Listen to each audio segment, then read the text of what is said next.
ଯେ ଯେତେ ରାଜନୈତିକ ଦଳ ଥିଲେ ବି ଲୋକଙ୍କର ସ୍ୱାର୍ଥ ଲୋକଙ୍କର ଭବିଷ୍ୟତ ଆଉ ଲୋକଙ୍କୁ ଏମ୍ପାୱାର କରିବାର ଯେଉଁ ରାଜନୀତି ସେ ଖାଲି ରହିଛି। ଆଉ ଏ ସରକାର ନୀତିଗତ ଭାବରେ ଦୁର୍ନୀତି କରୁଛି। ସେ ତ ନୀତି ଶୂନ୍ୟ ଭାବରେ ଦୁର୍ନୀତି ହେଉଥିଲା ଯେ ଆଜି ଇଡି ସିବିଆଇ ରେଡ୍ କରିବ ଯଦି ଯେଉଁ ନେତା ଉପରେ, କାଲି ସେ ଭାରତୀୟ ଜନତା ପାର୍ଟିରେ ମିଶିଗଲେ ତା କେସ୍ ବନ୍ଦ। ଯେ ମାନେ କରପ୍ସନର ଏଗେନଷ୍ଟର କଥା କୁହନ୍ତି କିନ୍ତୁ କରପ୍ସନ କରିବାରେ ମାହିର।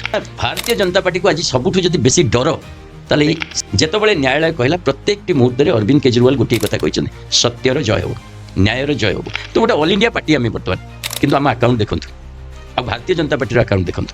ଯାହା ଉପରେ ଇଡି ରେଡ୍ କରିବ ତାପରେ ଦିନ ଦେଖିବ ସେ ଲୋକ ହେଉଛି ଡୋନେସନ୍ କରିଥିବ ଭାରତୀୟ ଜନତା ପାର୍ଟିକୁ ଆଉ ଇଡି ତାପରେ ବନ୍ଦ କରିଥିବ।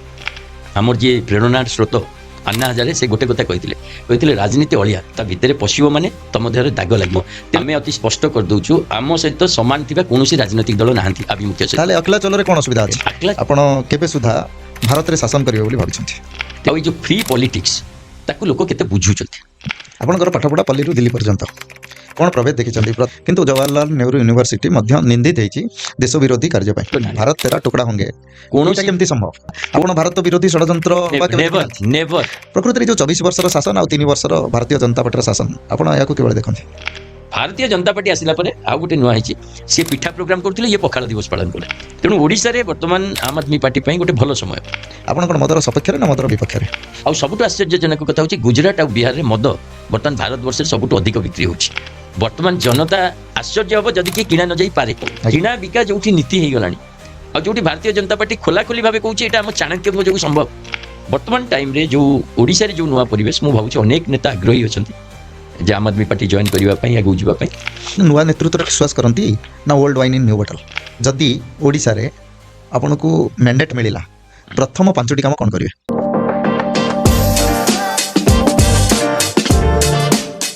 ନମସ୍କାର, ଉନ୍ମୋଚନର ପଡ଼କାଷ୍ଟ ଅସ୍ମିତାର କଥାକୁ ସ୍ୱାଗତ କରୁଛି ମୁଁ ଆଶିଷ। ଆଜି ଏକ ନୂଆ ଅଧ୍ୟାୟରେ ଆମ ସହିତ ଜଣେ ଉଚ୍ଚ ଶିକ୍ଷିତ ରାଜନେତା ଅଛନ୍ତି। ଯେଉଁ ରାଜନେତାଙ୍କର ଆବିର୍ଭାବ ହୁଏ ଏକ ନୂଆ ରାଜନୈତିକ ଦଳରୁ, ଆଉ ଯେଉଁ ରାଜନୈତିକ ଦଳର ଆବିର୍ଭାବ ହୁଏ ଏକ ଜନ ଆନ୍ଦୋଳନରୁ। ସ୍ୱାଧୀନତାର ପରବର୍ତ୍ତୀ ସମୟରେ ରାମଲୀଳା ମୈଦାନରେ ଯେଉଁ ବିରାଟ ଜନ ଆନ୍ଦୋଳନ ହେଇଥିଲା, ସେହି ଜନ ଆନ୍ଦୋଳନରୁ ସୃଷ୍ଟି ହେଇଥିଲା ଏକ ନୂଆ ଅଧ୍ୟାୟ। ଭାରତରେ କରପ୍ସନକୁ ହଟେଇବା ପାଇଁ ସାରା ଦେଶର ଯୁବକମାନଙ୍କୁ ଏକାଠି କରି ଗଢ଼ାଯାଇଥିଲା ଏକ ମୋର୍ଚ୍ଚା, ଆଉ ସେହି ମୋର୍ଚ୍ଚାରୁ ସୃଷ୍ଟି ହୁଏ ଆମ୍ ଆଦମୀ ପାର୍ଟି। ସେହି ଆମ୍ ଆଦମୀ ପାର୍ଟି ସହିତ ପ୍ରମୁଖ ଭାବେ ଦାୟିତ୍ୱ ନିର୍ବାହ କରୁଥିବା ଏବଂ ଯୋଡ଼ି ହୋଇ ରହିଥିବା ତା'ର ଫାଉଣ୍ଡର ମେମ୍ବର ନିଶିକାନ୍ତ ମହାପାତ୍ର ଆଜି ଆମ ସହିତ ଅଛନ୍ତି। ଆମ୍ ଆଦମୀ ପାର୍ଟିର ଆଭିମୁଖ୍ୟ ବିଷୟରେ ଏବଂ ଓଡ଼ିଶାରେ ତା'ର ସ୍ଥିତି ବିଷୟରେ ବିସ୍ତୃତ ଭାବେ ଆଲୋଚନା କରିବେ। ଆସନ୍ତୁ ସ୍ୱାଗତ କରିବା ଆଜିର ଏଇ ନୂଆ ଅଧ୍ୟାୟକୁ। ନମସ୍କାର। କେମିତି ଅଛନ୍ତି ଆପଣ? ଭଲ ଅଛି। 2012 ମସିହାରେ ଆବିର୍ଭାବ ହେଲା। ତା ପୂର୍ବରୁ ଆପଣ ପରିବର୍ତ୍ତନ ଫାଉଣ୍ଡେସନ ଏବଂ ରାଇଟ୍ ଟୁ ଇନଫର୍ମେସନ୍ ଭଳି ଅନେକ କାର୍ଯ୍ୟକୁ ସୁଚାରୁ ରୂପେ ସମ୍ପାଦନ କରିଥିଲେ। କିନ୍ତୁ କ'ଣ ଆବଶ୍ୟକ ପଡ଼ିଲା ଯେତେବେଳେ କି ଭାରତ ବର୍ଷରେ ରାଜନୈତିକ ପାର୍ଟିମାନଙ୍କର କୌଣସି ଅଭାବ ନଥିଲା, ଦୀର୍ଘ ବର୍ଷ ଧରି ସ୍ୱାଧୀନତାର ସ୍ୱାଦ ଚଖେଇଥିବା କଥା କହି ଭାରତକୁ ଶାସନ କରି ଆସୁଥିଲା ଏକ ଦଳ, ଏବଂ ତାକୁ ବିରୋଧ କରି ଆଉ ଏକ ନୂଆ ବିଚାରଧାରାର ଦଳ ମଧ୍ୟ ସୃଷ୍ଟି ହୋଇଥିଲା, ଯିଏକି ଆଜି ମଧ୍ୟ ଭାରତବର୍ଷକୁ ଶାସନ କରୁଛି। କିନ୍ତୁ ଆପଣମାନଙ୍କ ଭଳି ଉଚ୍ଚ ଶିକ୍ଷିତ ଯୁବକମାନେ ରାଜନୀତିରେ ଏଣ୍ଟ୍ରି କଲେ, ଆଉ ଭାରତବର୍ଷରେ ଆଖିରେ ଆଖିର ସ୍ୱପ୍ନ ଦେଖିଲେ ଏକ ନୂଆ ପରିବର୍ତ୍ତନର। କ'ଣ ଆଭିମୁଖ୍ୟ ଥିଲା ଆମ୍ ଆଦମୀ ପାର୍ଟିର ଯେତେବେଳେ କି ଆପଣ ଆର ଫାଉଣ୍ଡର ମେମ୍ବର ଭାବେ ଯୋଗ ଦେଇଥିଲେ? ନା, ଭାରତବର୍ଷରେ ମାନେ ଆପଣ ଯେଉଁ କଥା କହିଲେ ସ୍ୱାଧୀନତା ପରବର୍ତ୍ତୀ ସମୟରୁ ଆମେ ଦେଖିଛେ ଭାରତବର୍ଷରେ କଂଗ୍ରେସ ପାର୍ଟି ଥିଲା, ଜନତା ଦଳ ଥିଲା, ପରବର୍ତ୍ତୀ ସମୟରେ ଭାରତୀୟ ଜନତା ପାର୍ଟି ଆସିଛି, କମ୍ୟୁନିଷ୍ଟ ପାର୍ଟି ମାନେ ରହିଛନ୍ତି। ତେଣୁ ଯଦି ତ ଇଲେକ୍ସନ କମିଶନର ରେଜିଷ୍ଟ୍ରେସନ ଦେଖିବେ ତାହେଲେ ବହୁତ ଲମ୍ବା ଅନେକ ପାର୍ଟି ରହିଛନ୍ତି।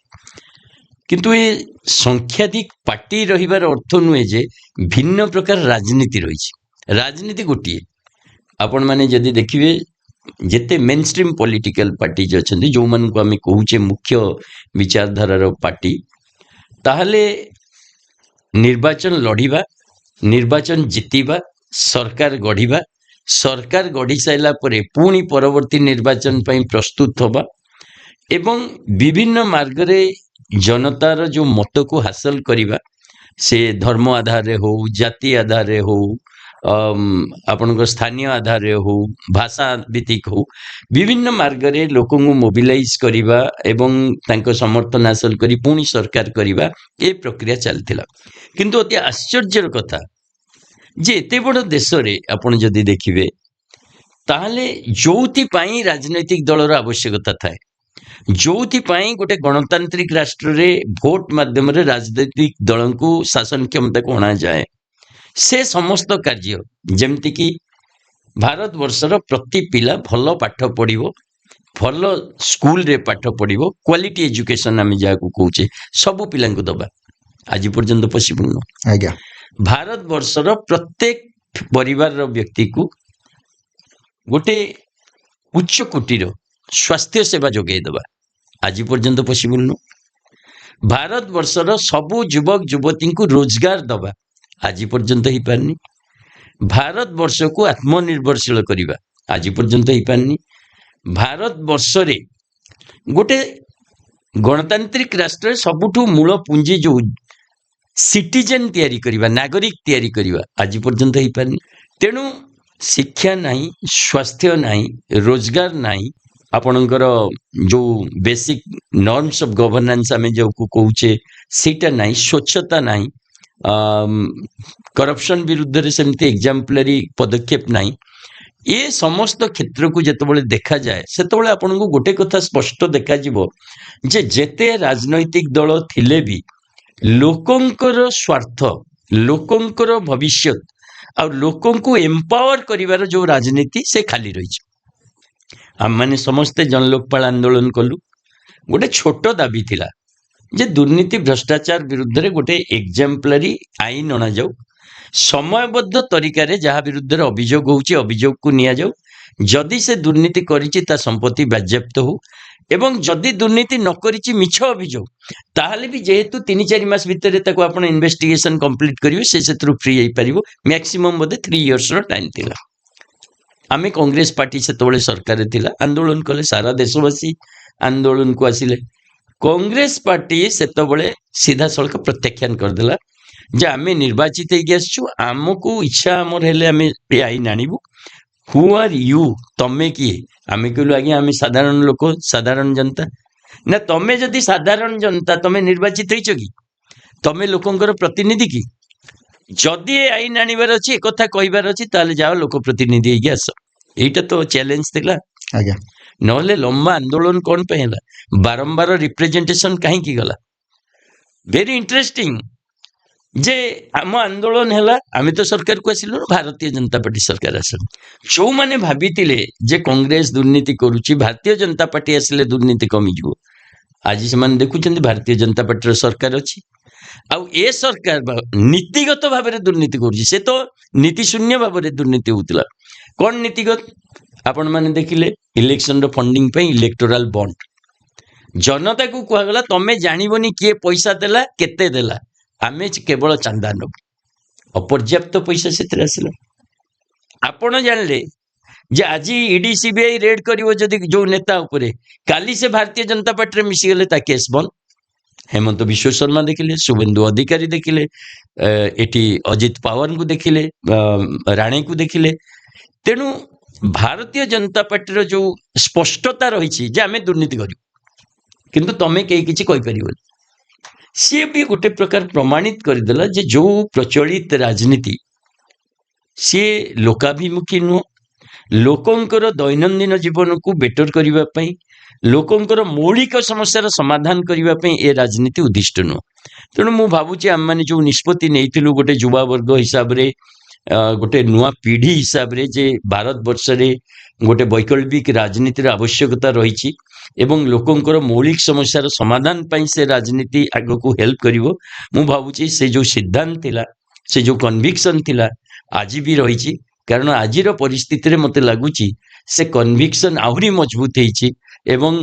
से लक्ष्य आहुरी प्रांजल होईची सेतिपई मु भावुची से राजनीतिर आवश्यकता थिला और से राजनीति आज आमे करूछु आपणकर दल आम आदमी पार्टी ସାଧାରଣ ଲୋକଙ୍କର ଦଳ ଆଉ ଯିଏକି ବିଶ୍ୱାସ କରେ କାମ କି ରାଜନୀତିର। ଆଉ ଆପଣଙ୍କର ଯେମିତି କହିଲେ କନଭିକ୍ସନ୍ ବା ଆଭିମୁଖ୍ୟ ଯାହା ଥିଲା ଆଣ୍ଟି କରପ୍ସନ୍ ପବ୍ଲିକ୍ ସର୍ଭିସେସ୍ ଉପରେ ଆପଣ ବହୁତ ଇମ୍ପୋର୍ଟାନ୍ସ ଦେଉଥିଲେ, ହେଲ୍ଥ କେୟାର ଆଉ ଏଜୁକେସନ୍କୁ ମଜବୁତ କରିବା। କିନ୍ତୁ ପରବର୍ତ୍ତୀ ସମୟରେ ଆପଣଙ୍କର ଫାଉଣ୍ଡର ଯିଏକି କନଭେନର ଆମ ଆଦମୀ ପାର୍ଟିର ନ୍ୟାସନାଲ କନଭେନର, ତାଙ୍କୁ ପୁଣି ସେଇ ଫାଶରେ ପଡ଼ିବାକୁ ପଡ଼ିଲା ଯେଉଁଠିକି ତାଙ୍କ ଉପରେ କରପ୍ସନର ଚାର୍ଜ ଲାଗିଲା ଏବଂ ତାଙ୍କୁ ଦୀର୍ଘ ଦିନ ଧରିକି ଜେଲ୍ ମଧ୍ୟ ଚାରିକାନ୍ଥ ଭିତରେ ରହିବାକୁ ପଡ଼ିଲା। ଇ ଯେଉଁ ଦିଗରେ ଆପଣ କାମ କରୁଥିଲେ ଆପଣଙ୍କୁ ସେଇ ଫାଶରେ ଫସେଇ ଦିଆଗଲା। ଲୋକମାନଙ୍କ ମନରେ ଗୋଟେ ଛବି ତିଆରି କରାଗଲା ଯେ ଏମାନେ କରପ୍ସନର ଏଗେନଷ୍ଟର କଥା କୁହନ୍ତି କିନ୍ତୁ କରପ୍ସନ କରିବାରେ ମାହିର। ବହୁତ ବଢ଼ିଆ ପ୍ରଶ୍ନଟିଏ। ଆପଣ ବି ଭଲ ଶବ୍ଦଟି ୟୁଜ୍ କଲେ, ଫାଶରେ ଫସେଇ ଦିଆଗଲା। ଆମ ଛବିକୁ ଗୋଟେ ଦୁର୍ନୀତିଗ୍ରସ୍ତ ବ୍ୟକ୍ତିର ଛବି ହିସାବରେ ପ୍ରମାଣିତ କରିବା ପାଇଁ ପୁରା ତନ୍ତ୍ର ଲାଗିଗଲା। କାହିଁକି ନା ଭାରତୀୟ ଜନତା ପାର୍ଟିକୁ ଆଜି ସବୁଠୁ ଯଦି ବେଶୀ ଡର ତାହେଲେ ଏଇ ସାଧାରଣ ଲୋକଙ୍କ ପାର୍ଟି ଆମ୍ ଆଦମୀ ପାର୍ଟିକୁ ନେଇ, ଆଉ ୟାର ନେତା ଅରବିନ୍ଦ କେଜରିୱାଲକୁ। ଯେଉଁ ନେତା ପବ୍ଲିକରେ ବି ଛାତିରେ ହାତ ପିଟି କହୁଛି ମୁଁ କଟ୍ଟର ଇମାନଦାର, ତ ଏ ପ୍ରକାର ଗୋଟେ କଟ୍ଟର ଇମାନଦାର ଥିବା ବ୍ୟକ୍ତିର ଛବିକୁ ଯଦି ଦୁର୍ନୀତିଗ୍ରସ୍ତ ଆଉ ଭ୍ରଷ୍ଟାଚାର ଯୁକ୍ତ ବୋଲି କରିଦିଆଯାଏ ତାହେଲେ ରାଜନୀତି ତାର ସରିଯିବ। ସେଥିପାଇଁ ଆପଣ ଦେଖିଲେ ଅରବିନ୍ଦ କେଜରିୱାଲ, ମନୀଷ ସିସୋଡିଆ, ସଞ୍ଜୟ ସିଂ, ସତ୍ୟେନ୍ଦର ଜୈନ, ଆମର ଯେତେ ଶୀର୍ଷ ନେତୃତ୍ୱ ସମସ୍ତଙ୍କୁ ଜେଲରେ ପକାଇ ଦିଆଗଲା। ଆଚ୍ଛା, ଜେଲରେ ପକାଇଲା କେଉଁ ଧାରାରେ? ଆପଣମାନେ ଜାଣିଥିବେ ଯେ ବର୍ତ୍ତମାନ ଯେଉଁ 2017 ଆମେଣ୍ଡମେଣ୍ଟ ହେଇଛି ମନି ଲଣ୍ଡରିଂ ଆକ୍ଟ, ସେଥିରେ ଗୋଟେ ଅଛି ଯେ ଆପଣଙ୍କୁ ଆରେଷ୍ଟ କରିଦିଆଯିବ, ଆପଣ ନିଜକୁ ନିର୍ଦ୍ଦୋଷ ପ୍ରମାଣିତ କରିବେ। ଆପଣ କହିବେ ଯେ ମୋ ପାଖରେ ଯେ ମୁଁ ଏଇ ତଥ୍ୟ ଦେଉଛି ନିର୍ଦ୍ଦୋଷ, ସେତିକି ପର୍ଯ୍ୟନ୍ତ ଆପଣ ଜେଲରେ ରହିବେ, ଆପଣଙ୍କୁ ବେଲ୍ ମିଳିବନି। ଏବଂ ଯେଉଁପରି ଭାବରେ ଏନଫୋର୍ସମେଣ୍ଟ ଡାଇରେକ୍ଟୋରେଟ୍ ଇଡିକୁ ପ୍ରୟୋଗ କରାଗଲା, ସିବିଆଇକୁ ପ୍ରୟୋଗ କରାଗଲା, ଆପଣମାନେ ସମସ୍ତେ ଦେଖିଲେ। ବର୍ତ୍ତମାନ ଯେତେବେଳେ ନ୍ୟାୟାଳୟ କହିଲା ଯେ ଅରବିନ୍ଦ କେଜରିୱାଲ, ମନୀଷ ସିସୋଡିଆ, ସଞ୍ଜୟ ସିଂ ଏମାନଙ୍କ ବିରୁଦ୍ଧରେ ଯେଉଁ ମଦ ଘୋଟାଲା କରାଯାଇଛି ବୋଲି ଅଭିଯୋଗ ଆସିଥିଲା ଏବଂ ଯାହାକୁ ସିବିଆଇ ତଦନ୍ତ କରିଥିଲା, ଯେଉଁଥିରେ ଆମ ନେତାମାନେ ଦୀର୍ଘ ଦିନ ଜେଲରେ ରହିଲେ, ନ୍ୟାୟାଳୟ ନିଜେ କହିଲା ଆକୁ ବର୍ତ୍ତମାନ ଟ୍ରାଏଲ କରାଯିବ ନାହିଁ, କାରଣ ଇଏ ଟ୍ରାଏଲ ଯୋଗ୍ୟ ନୁହଁ। କେବଳ ସେତିକି କହିଲାନି, କହିଲା ସିବିଆଇର ଯେଉଁ ଅଫିସର ଏ ତଦନ୍ତ କରିଥିଲେ ତାଙ୍କ ବିରୁଦ୍ଧରେ ଡିପାର୍ଟମେଣ୍ଟାଲ ଏନକ୍ୱାରି ହେଉ, କାରଣ ଏ ପ୍ରକାର ଗୋଟେ ବେସଲେସ୍ ଇନଭେଷ୍ଟିଗେସନକୁ କେମିତି କରାଗଲା। ଭାଇ ସରକାର ତ ଚାହୁଁଛି ତମକୁ ଗିରଫ କରାଯାଉ। ଯେତେବେଳେ ନ୍ୟାୟାଳୟ କହିଲା, ପ୍ରତ୍ୟେକଟି ମୁହୂର୍ତ୍ତରେ ଅରବିନ୍ଦ କେଜରିୱାଲ ଗୋଟିଏ କଥା କହିଛନ୍ତି, ସତ୍ୟର ଜୟ ହେବ, ନ୍ୟାୟର ଜୟ ହେବ। ଆପଣ ଯଦି ଦେଖିବେ ବି ଯେତେ ନେତା ଆମର ଆରେଷ୍ଟ ହେଇଥିଲେ କାହା ଘରୁ ଟଙ୍କାଟେ ରିକଭରି ହେଇନି, ନା ଇଡି ନା ସିବିଆଇ। ଏବଂ ନ୍ୟାୟାଳୟରେ ବି ଯେତେବେଳେ ଇଡି ଆଉ ସିବିଆଇ ତାଙ୍କ ଦଲିଲ ଦେଲେ, ଜଜ୍ କହିଲେ କାହିଁ ଏଥିରେ ଟଙ୍କାଟେ ତ ଦେଖାଯାଉନି, ଆକୁ ଲମ୍ବା ହେଉଛି, ଯଦି ଟ୍ରାଏଲ କରାଯିବ ତାହେଲେ ଦେଶର ପଇସା ହାନି ହେବ, ଏଥିରେ କାହାର ଉନ୍ନତି ହେବାର ନାହିଁ। ତେଣୁ ଆମେ ଯେଉଁ କଥା କହୁଥିଲୁ ଯେ ଆମେ ଦୁର୍ନୀତି ଆଉ ଭ୍ରଷ୍ଟାଚାର ବିରୁଦ୍ଧରେ ସାଲିସ ବିହୀନ ଲଢ଼େଇ ଲଢ଼ିବୁ, ଆଜି ବି ସେ କଥା କହୁଛୁ। ହଁ, ଭାରତୀୟ ଜନତା ପାର୍ଟିର ଯେଉଁ ତନ୍ତ୍ର, ଯେଉଁ ପ୍ରଚାର ମିଡ଼ିଆ, ତାଙ୍କର ଯେଉଁ ଏଜେନ୍ସି, ସିଏ ଆମକୁ ବାରମ୍ବାର ଜେଲ୍ ପଠାଇବେ। We are ready for that. ଆପଣ ଦେଖନ୍ତୁ, ଏ ପାର୍ଟି ଆମେ ପ୍ରାୟ 12 ବର୍ଷ ରାଜନୀତି କଲୁ। ପଞ୍ଜାବରେ ଆମ ସରକାର ଅଛି, ଦିଲ୍ଲୀରେ 2 ଥର ସରକାର ଅଛି ଥିଲା, ଗୁଜରାଟରେ ଆମେ ବର୍ତ୍ତମାନ ଗୋଟେ ପ୍ରମୁଖ ଦଳ ବି ହେଇଛୁ, 5ଟା ସିଟ୍ ଜିତିଛୁ, ଗୋଆରେ 2ଟା ସିଟ୍ ଜିତିଛୁ, ଜାମ୍ମୁ କାଶ୍ମୀରରେ ଗୋଟେ ସିଟ୍ ଜିତିଛୁ। ତ ଗୋଟେ ଅଲ୍ ଇଣ୍ଡିଆ ପାର୍ଟି ଆମେ ବର୍ତ୍ତମାନ।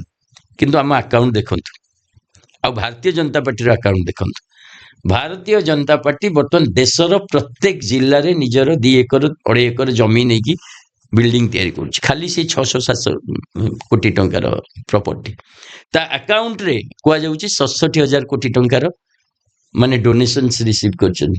ଯାହା ଉପରେ ଇଡି ରେଡ୍ କରିବ, ତାପର ଦିନ ଦେଖିବ ସେ ଲୋକ ହେଉଛି ଡୋନେସନ୍ କରିଥିବ ଭାରତୀୟ ଜନତା ପାର୍ଟିକୁ, ଆଉ ଇଡି ତାପରେ ବନ୍ଦ କରିଥିବ। ତେଣୁ ଇଏ ଭାରତୀୟ ଜନତା ପାର୍ଟିର ଯେଉଁ ଲୁଟ୍ ତନ୍ତ୍ର, ତା ବିରୁଦ୍ଧରେ ଆମ୍ ଆଦମୀ ପାର୍ଟି ଗୋଟେ ଡେଫିନେଟଲି ତାଙ୍କ ମନରେ ଭୟ ସଞ୍ଚାର କରୁଛି। ତେଣୁ ଆମ ନେତାଙ୍କୁ ଜେଲରେ ପକାଇବେ, ଆମ ଛବିକୁ ଦାଗଦାର କରିବେ, ଆମ ଉପରେ କିଚଡ଼ ପକାଇବେ। ସେଇଟା ଯିଏ ଯେତେବେଳେ ଜନଲୋକପାଳ ଆନ୍ଦୋଳନରୁ ଆମେ ରାଜନୀତିକୁ ଗଲୁ, ଆମର ଯିଏ ପ୍ରେରଣାର ସ୍ରୋତ ଆନ୍ନା ହଜାରେ ସେ ଗୋଟେ କଥା କହିଥିଲେ ରାଜନୀତି ଅଳିଆ, ତା ଭିତରେ ପଶିବ ମାନେ ତମ ଦେହରେ ଦାଗ ଲାଗିବ। ତେଣୁ ସିଏ କହିଲେ ମୁଁ ଅଳିଆରେ ପଶିବିନି, ଦାଗ ମୋର ନେବାର ନାହିଁ। ଅରବିନ୍ଦ କେଜରିୱାଲ କହିଲେ ଏ ଅଳିଆକୁ ସଫା କରିବାକୁ ପଡ଼ିବ, ଦାଗ କିଛି ଲାଗିବ କିନ୍ତୁ ଅଳିଆକୁ ଆମେ ସଫା କରିବୁ। ଆଉ ଆଜି ଆମେ ଦେଖୁଛେ ଦାଗ ଲାଗିଛି, ଦାଗ ବି ସଫା ହେଉଛି, କିନ୍ତୁ ଅଳିଆକୁ ସଫା କରିବୁ, ଦୁର୍ନୀତିକୁ ଦୂର କରିବୁ। ଆପଣଙ୍କର ଆବିର୍ଭାବ ହେଲା କଂଗ୍ରେସର ଦୀର୍ଘ ଦିନର ଶାସନ ଏବଂ ଦୁର୍ନୀତି ବିରୁଦ୍ଧରେ, କିନ୍ତୁ ପରବର୍ତ୍ତୀ ସମୟରେ ଆପଣ ଆପଣଙ୍କ ଷ୍ଟାଣ୍ଡରୁ ଟିକେ ଭଟକି ଗଲା ଭଳି ଲାଗିଲା, କାରଣ ଆପଣ କଂଗ୍ରେସ ଦ୍ୱାରା ଗଠନ କରାଯାଇଥିବା ରାଷ୍ଟ୍ରୀୟ ମୋର୍ଚ୍ଚାର ମଧ୍ୟ ଏକ ଅଙ୍ଗ ହେଲେ, ଦେଶ ସାରା ବୁଲିଲେ, ଆଉ କଂଗ୍ରେସ ସପକ୍ଷରେ ମଧ୍ୟ ଭୋଟ ଦେବା ପାଇଁ ଲୋକମାନଙ୍କୁ ପ୍ରବର୍ତ୍ତାଇଲେ। ଯଦି ଏଇଭଳି ଭାବରେ ବାରମ୍ବାର ନିଜର ଆଭିମୁଖ୍ୟକୁ ପରିବର୍ତ୍ତନ କରାଯିବ, ତାହେଲେ ଲୋକମାନଙ୍କର ବିଶ୍ୱାସ ଭାଜନ ହେବାରେ କୌଣସି ଅସୁବିଧା ହେବନି ଆପଣଙ୍କୁ? ଆମେ ଅତି ସ୍ପଷ୍ଟର ସହିତ କହିଛୁ ପ୍ରଚଳିତ ରାଜନୀତିରୁ ଗୋଟେ ଭିନ୍ନ ରାଜନୀତି ଆମେ କରିବାକୁ ଆସିଛୁ, ବିକଳ୍ପ ରାଜନୀତି କରିବାକୁ ଆସିଛୁ, ଯୋଉଥିରେ ଭ୍ରଷ୍ଟାଚାର ବିରୁଦ୍ଧରେ ଏବଂ ଲୋକମାନଙ୍କର ମୌଳିକ ସମସ୍ୟାର ସମାଧାନ କରିବା ଦିଗରେ, ଯେମିତିକି ସ୍କୁଲ ହେଲା, ହସ୍ପିଟାଲ ହେଲା, ପାଣି ହେଲା, ବିଜୁଳି ହେଲା, ଏ ରାଜନୀତିକୁ ମଜବୁତ କରିବୁ। ଆମେ ଆମ ଷ୍ଟାଣ୍ଡରେ ଭେରି କ୍ଲିଅର ଏ ଦିଗରୁ। ଆପଣ ଯଦି ଦେଖିବେ ଗଭର୍ଣ୍ଣାନ୍ସ ମଡେଲ ଦିଲ୍ଲୀରେ ଯେତେବେଳେ ସରକାର ଆମର ଥିଲା, ଆଉ ବର୍ତ୍ତମାନ ପଞ୍ଜାବରେ ଅଛି। ପଞ୍ଜାବରେ ଆମେ ସେଇ ସ୍କୁଲ କାମ କରୁଛୁ, ସେଇଠୁ ସେଇ 300 ୟୁନିଟ୍ ଫ୍ରି ବିଜୁଳି ଦେବା କଥା କରୁଛୁ, ମହିଳାମାନଙ୍କ ପ୍ରୋତ୍ସାହନ ପାଇଁ 1000 ଟଙ୍କା ମାସକୁ ଦେଇଛୁ। ଯୋଉ କାମ ଦିଲ୍ଲୀରେ କରୁଥିଲୁ ପଞ୍ଜାବରେ ବି କରୁଛୁ, ଏବଂ ଆଗାମୀ ଦିନରେ ଯଦି ଗୁଜରାଟରେ ସରକାର କରିବୁ ସେଇ କାମ ବି କରିବୁ। ଆମ କାମର ରାଜନୀତିରେ କୋଉଠି ଆପଣ ଡାଇଲ୍ୟୁସନ ଦେଖିବେନି କି ଡିଫରେନ୍ସ ଦେଖିବେନି, ଡେଭଲପମେଣ୍ଟ। ହଁ, ଯୋଉ କହିଲେ ଏନଡିଏ ର ଆମେ ପାର୍ଟ ହେଲୁ, ଏବେ ତ ଆମେ ଘୋଷଣା କରିଛୁ ଆପଣ ଏନଡିଏର ନୁହେଁ, ୟୁପିଏ ୟୁପିଏ ର, ଏବେ ତ ଆମେ କ୍ଲିୟରଲି ଘୋଷଣା ମହାଗଠବନ୍ଧନ ଯୋଉଟା କରାଯାଇଥିଲା। ମହାଗଠବନ୍ଧନ ଆମେ ଏବେ କ୍ଲିୟରଲି ଘୋଷଣା କରିଛୁ ଆମେ ୟୁପିଏ ର ପାର୍ଟ ନୁହଁ ବୋଲି। କିନ୍ତୁ ଯେତେବେଳେ ଥିଲା ବି ଆମ ନେତା ଜେଲରେ, ପ୍ରାୟ ଆପଣ ଦେଖିବେ ଝାଡ଼ଖଣ୍ଡ ମୁକ୍ତି ମୋର୍ଚ୍ଚାର ନେତା ଶିବୁ ସୋରେନ ଜେଲରେ, ବିପକ୍ଷ ଉପରେ ଧୁଆଁଧାର ଇଡି ରେଡ୍, ସିବିଆଇ ରେଡ୍। ସେ ସମୟରେ ପ୍ରାୟ ସମସ୍ତ ବିପକ୍ଷ ରାଜନୈତିକ ଦଳ ଏକାଠି ହେଲେ, କାରଣ ଭାରତୀୟ ଜନତା ପାର୍ଟିର ଇଡି ସିବିଆଇ ର ରାଜନୀତିକୁ ଜୋରଦାର ମୁକାବିଲା କରିବାର ଆବଶ୍ୟକତା ଥିଲା। ଦ୍ୱିତୀୟ କଥା ହେଲା ଲୋକସଭା ନିର୍ବାଚନରେ ଆମମାନଙ୍କ ଷ୍ଟେକ୍ କମ୍ ଥିଲା। ଆମେ ଗୋଟେ ବିକଳ୍ପ ହିସାବରେ ଲୋକସଭା ସ୍ତରରେ ଦେଶରେ ନିଜ ସ୍ଥିତି ତିଆରି କରିନୁ, ବା ଆମ ଗ୍ରହଣୀୟତା ସେ ପର୍ଯ୍ୟନ୍ତ ହେଇନଥିଲା। ଆମେ ପଞ୍ଜାବରେ, ଦିଲ୍ଲୀରେ ଶାସନ କରିଥିଲୁ ଏବଂ ଲୋକାଲି ଆଭେଲେବୁଲ ଥିଲୁ, ଯଦିଓ ଗୋଟେ ରାଷ୍ଟ୍ର ପାର୍ଟିର ମାନ୍ୟତା ପାଇଥିଲୁ। ତେଣୁ ଆପଣଙ୍କୁ ତ ଲୋକସଭା ନିର୍ବାଚନରେ ଗୋଟେ ଷ୍ଟାଣ୍ଡ ନେବାକୁ ପଡ଼ିବ। ହେଲେ ବି ଏଇ ଯୋଉ ହଡ଼ବଡ଼େଇ ଯିବା, ମାନେ ହଡ଼ବଡ଼େଇବାର ଯଦି ବି ଆପଣ କାହାର ସାଥୀ ହଉଛନ୍ତି, ସାଥୀଟା ବି ଗୋଟେ ଦମଦାର ହବା ଦରକାର, ଆପଣଙ୍କ ଆଭିମୁଖ୍ୟ ସହିତ ସମାନ ହଉଥିବା ରାଜନୈତିକ ଦଳ ହବା ଦରକାର। ନାଇଁ, ଆମେ ଅତି ସ୍ପଷ୍ଟ କରିଦଉଛୁ, ଆମ ସହିତ ସମାନ ଥିବା କୌଣସି ରାଜନୈତିକ ଦଳ ନାହାନ୍ତି ଆଭିମୁଖ୍ୟ ସହିତ। ତାହେଲେ ଅକିଲା ଚଲରେ କଣ ଅସୁବିଧା ଅଛି? ଆକ୍ଲା ଚଲରେ ଅସୁବିଧା ଯେତେବେଳେ ଫେୟାର ଗେମ୍ ହୁଏ, ଯେତେବେଳେ ଖେଳଟା ନିୟମ ଅନୁସାରେ ହୁଏ, ଆପଣ ଆକ୍ଲା ଖେଳିବେ। ଯେତେବେଳେ ଭାରତୀୟ ଜନତା ପାର୍ଟି ଆପଣ ଯୋଉ କଥା କହିଲେ ଆପଣଙ୍କୁ ଜେଲରେ ପକାଉଛି, କାରଣ ଆପଣଙ୍କର ତୋଡ଼ ନାହିଁ। ଯେତେବେଳେ ଇଡି ସିବିଆଇ ମାଧ୍ୟମରେ ମିଛ କେସ୍ କରାଯାଉଛି ଯେ 1000 କୋଟି ଟଙ୍କାର ମଦ ଦୁର୍ନୀତି, ଯେତେବେଳେ ସବୁ ନ୍ୟୁଜ ଚ୍ୟାନେଲ ସକାଳଠୁ ସନ୍ଧ୍ୟା ଯାଏ ମଦ ଘୋଟାଲା ଅରବିନ୍ଦ କେଜରିୱାଲ ଚିଲଉଛନ୍ତି, ସେ ଟାଇମରେ ଗୋଟେ ସାମୟିକ ବିକଳ୍ପିକ ନୀତି ଗ୍ରହଣ କରିବାକୁ ପଡ଼ିଲା। ଆପଣ କହିପାରିବେ ତାକୁ ସର୍ଭାଇଭାଲ ଷ୍ଟ୍ରାଟେଜି କହିପାରନ୍ତି, କିମ୍ବା ଗୋଟେ ଯୋଉ ଇମର୍ଜିଂ ସିଚୁଏସନ ଥିଲା, ଯୋଉ ସିଚୁଏସନ ହେଇଥିଲା ସେ କ୍ଷେତ୍ରରେ। ଏବଂ ଆମେ ଅତି ସ୍ପଷ୍ଟ ଥିଲୁ ଯେ ଯେତେ ରିଜିଓନାଲ ପାର୍ଟିଜ ଥିଲେ, ତୃଣମୂଳ କଂଗ୍ରେସ ଥିଲା, ଜେଏମଏମ ଥିଲା, ଡିଏମକେ ଥିଲା, ଯୋଉମାନେ ସବୁ ମେଣ୍ଟର ନିଜ ଇଏ ସ୍ଥାନରେ ନିଜର ସ୍ଥିତି ଜାହିର କରୁଛନ୍ତି। ଏକ୍ଜାକ୍ଟଲି ସେଇ ଅନୁସାରେ ଏଇଟା ଗୋଟେ ଷ୍ଟ୍ରାଟେଜି ହେଇଥିଲା, ରାଦର ଦେନ୍ କଂଗ୍ରେସ ସହିତ ଆସିବା ଅପେକ୍ଷା ଗୋଟେ ସିମିଲାର ପ୍ଲାଟଫର୍ମରେ, ଗୋଟେ ମଞ୍ଚରେ ଭାଗିଦାରୀ ଥିଲା, କିନ୍ତୁ କଂଗ୍ରେସ ସହିତ ନୁହଁ। ମୁଁ ଭାବୁଛି ଏଇଟା ଗୋଟେ ସାମୟିକ ନିଷ୍ପତ୍ତି, ଗୋଟେ ଭାରତୀୟ ଜନତା ପାର୍ଟିର ଯୋଉ ମାନେ ଅନଡେମୋକ୍ରାଟିକ, ଅଗଣତାନ୍ତ୍ରିକ ଯୋଉ ଶାସନ ପ୍ରକ୍ରିୟା, ଆଉ ଯୋଉପରି ଭାବରେ ଗୋଟେ ଏକଛତ୍ର ଶାସନ ଆଡ଼କୁ ଏଜେନ୍ସି ମାନଙ୍କର ଦୁରୁପଯୋଗ, ସେଇ ପରିପ୍ରେକ୍ଷୀରେ ହେଇଥିଲା। It is not a long term strategy and we are very clear about it. ଆପଣଙ୍କର ଗୋଟେ 12ରୁ 13 ବର୍ଷର ରାଜନୈତିକ ଯାତ୍ରା, ଆପଣଙ୍କ ଦଳ ଏବେ ଶୈଶବ ଅବସ୍ଥାରେ ମଧ୍ୟ ଅଛି। ଆକୁ ନେଇକିରି ଆପଣ କ'ଣ ସ୍ୱପ୍ନ ଦେଖିଛନ୍ତି? ଆପଣଙ୍କ ରୋଡମ୍ୟାପ୍ରେ ଆପଣ କେବେ ସୁଦ୍ଧା ଭାରତରେ ଶାସନ କରିବେ ବୋଲି ଭାବିଛନ୍ତି? ଦେଖନ୍ତୁ, ପୁଣି ସେଇ ପ୍ରଶ୍ନ ଆସୁଛି ସାମ୍ନାକୁ ଭାରତରେ ଶାସନ କରିବା ଆମ ଲକ୍ଷ୍ୟ କି ଭାରତୀୟ ରାଜନୀତିକୁ ବଦଳେଇବା ଆମ ଲକ୍ଷ୍ୟ?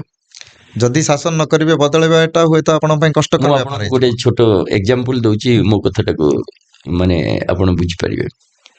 କର୍ଣ୍ଣାଟକରେ ଇଲେକ୍ସନ ହେଲା, କଂଗ୍ରେସର ମ୍ୟାନିଫେଷ୍ଟୋ ଆପଣ ଦେଖିବେ, ଫ୍ରି ଇଲେକ୍ଟ୍ରିସିଟି, ସ୍କୁଲ୍ସ, ହସ୍ପିଟାଲ୍ସ, ଯୋଉ ଯୋଉ ମ୍ୟାନିଫେଷ୍ଟୋ, ଆଉ ଆମ୍ ଆଦମୀ ପାର୍ଟିର ଆପଣ ମ୍ୟାନିଫେଷ୍ଟୋ ଦେଖିବେ ସମାନ। ଆପଣ ବିଜେପିର ମ୍ୟାନିଫେଷ୍ଟୋ ବର୍ତ୍ତମାନ ଦେଖିବେ, ଟୁ ସମ୍ ଏକ୍ସଟେଣ୍ଟ ସମାନ। ମାନେ ଯୋଉ ଯୋଉ ମୁଦ୍ଦା ଭାରତୀୟ ରାଜନୀତିରେ ସ୍ଥାନ ପାଉନଥିଲା, ସ୍କୁଲ, ଭଲ ସ୍କୁଲ କରିବୁ କହିକି କେହି ରାଜନୀତି କରୁନଥିଲେ, ଆଜି ପ୍ରାୟ ସମସ୍ତ ପାର୍ଟି ତାଙ୍କ ମ୍ୟାନିଫେଷ୍ଟୋରେ ଆମେ ଏତିକି ସ୍କୁଲ କରିବୁ, ଏତିକି ଟିଚର ଆପଏଣ୍ଟମେଣ୍ଟ କରିବୁ, ଭଲ ହସ୍ପିଟାଲ କରିବୁ କହି କେହି ରାଜନୀତି କରୁନଥିଲେ। ତେଣୁ ଯୋଉ ମୁଦ୍ଦା, ଯୋଉ ପଲିସି, ଯୋଉ ପ୍ରୋଗ୍ରାମକୁ ରଖିକି ଆମେ ଆଗକୁ ଆସିଥିଲୁ, ଆଜି ପ୍ରାୟ ଭାରତୀୟ ରାଜନୀତିର ସେଣ୍ଟ୍ରାଲି ସେଟା ଲୋକେଟେଡ। କୌଣସି ରାଜନୈତିକ ଦଳ ତାକୁ ଗୌଣ କରିପାରୁନାହାନ୍ତି। ତେଣୁ ସିଏ ଗୋଟେ ଆଚିଭମେଣ୍ଟ ଯେ ଆମେ, ଯଦିଓ ଆମେ ଗୋଟେ ନ୍ୟାସନାଲି ବିକଳ୍ପ ନ ହେଇଛୁ, କିନ୍ତୁ ଆମର ଯୋଉ ରାଜନୀତିଟା ସେଟା ନ୍ୟାସନାଲି ଆକ୍ସେପ୍ଟେବୁଲ ହେଇଛି। ଏବଂ ଦ୍ୱିତୀୟ କଥା, ଯୋଉ କେବେ ଆସିବୁ, ସେଟା ଭାରତର ଲୋକମାନଙ୍କ ଉପରେ ବହୁତ ପରିମାଣରେ ଡିପେଣ୍ଡ କରେ। ଲୋକମାନେ ଦିଲ୍ଲୀରେ ଆମ ଶାସନ ଦେଖିଲେ, ଦିଥର ମାନେ 3 ଥର କଣ୍ଟିନ୍ୟୁସଲି ଜିତିଲା ପରେ ଏବେ କହିଲେ ବିପକ୍ଷରେ ବସ। କାରଣରୁ କାହିଁକି ଯେ ଶିକ୍ଷାର, ସ୍ୱାସ୍ଥ୍ୟର, ବିଜୁଳିର, ପାଣିର ରାଜନୀତି ଲୋକଙ୍କୁ ସେତିକି ପ୍ରଭାବିତ କରିପାରିଲା ନାହିଁ, ଆଉ ଆମେ ଇଲେକ୍ସନ ଲଢିଲୁ। ଆମେ ଦେଖିଲେ ଯେ ଆମ ନେତାମାନଙ୍କୁ ଜେଲରେ ପକେଇବା, ଇଡି ସିବିଆଇ ଆଉ ମିଡିଆର ପ୍ରଚାର କିଛି ପ୍ରଭାବ ପକେଇଛି। ଲୋକ କିନ୍ତୁ ଲଙ୍ଗ ଟର୍ମରେ ବୁଝିବେ। ସେମିତି ପଞ୍ଜାବରେ ଆମେ ବହୁତ ଜଲ୍ଦି ଶାସନକୁ ଆସିଲୁ, କରୁଛୁ। ଇଲେକ୍ସନ ଆର ବର୍ଷ ଅଛି, ସିଏ ପୁଣି ଗୋଟେ ଜନାଦେଶ ଆସିବ। ଗୁଜରାଟରେ ଆମେ ଦେଖୁଛୁ ଲୋକମାନେ ଯୋଉପରି ଭାବରେ ଯୋଡ଼ି ହେଉଛନ୍ତି। ଗତ ବର୍ଷ 14% ଭୋଟ ପାଇଥିଲୁ, ଗତଥର 5ଟା ସିଟ୍ ଜିତିଥିଲୁ। ଏବେ ସର୍ଭେ ଗୁଡ଼ାକ ଦେଖାଉଛି ଯେ ଗୋଟେ ବହୁତ ବଡ଼ ଅଲ୍ଟରନେଟିଭ ହେଇକି ଆମେ ବାହାରୁଛୁ। ତ ବିଭିନ୍ନ ରାଜ୍ୟରେ ଲୋକାଲି ଯୋଉ ସିଚୁଏସନ, ସେଇ କ୍ରମରେ ଆମେ ଡେଭଲପ କରୁଛୁ। ଆମ ପାର୍ଟି ପାଖରେ ଗୋଟେ ସୀମିତ ସମ୍ବଳ, ଆମ ପାର୍ଟି ନୁହଁ ବିଜେପି, ଭାରତୀୟ ଜନତା ପାର୍ଟି ନୁହଁ, ଆମ ପାଖରେ ଇଡି ସିବିଆଇରୁ ପଇସା ଆସୁନି ମାଧ୍ୟମରେ। ତେଣୁ ଆମେ ସିଧାସଳଖ ଭାବେ ଜନତା ଉପରେ ଡିପେଣ୍ଡେଣ୍ଟ। ଜନତା ଯେତେବେଳେ କହିବ ଯେ ପୁରା ଦେଶରେ ଆମ୍ ଆଦମୀ ପାର୍ଟିର ଆବଶ୍ୟକ, ଆମେ ଆସିଯିବୁ। ଯଦି 29ରେ କହିବ, 29ରେ ଆସିଯିବୁ। ତେଣୁ ଆମର ଯୋଉ ରାସ୍ତା, ଆମର ଯୋଉ ରାଜନୀତି, ଇଏ ଲୋକାଭିମୁଖୀ।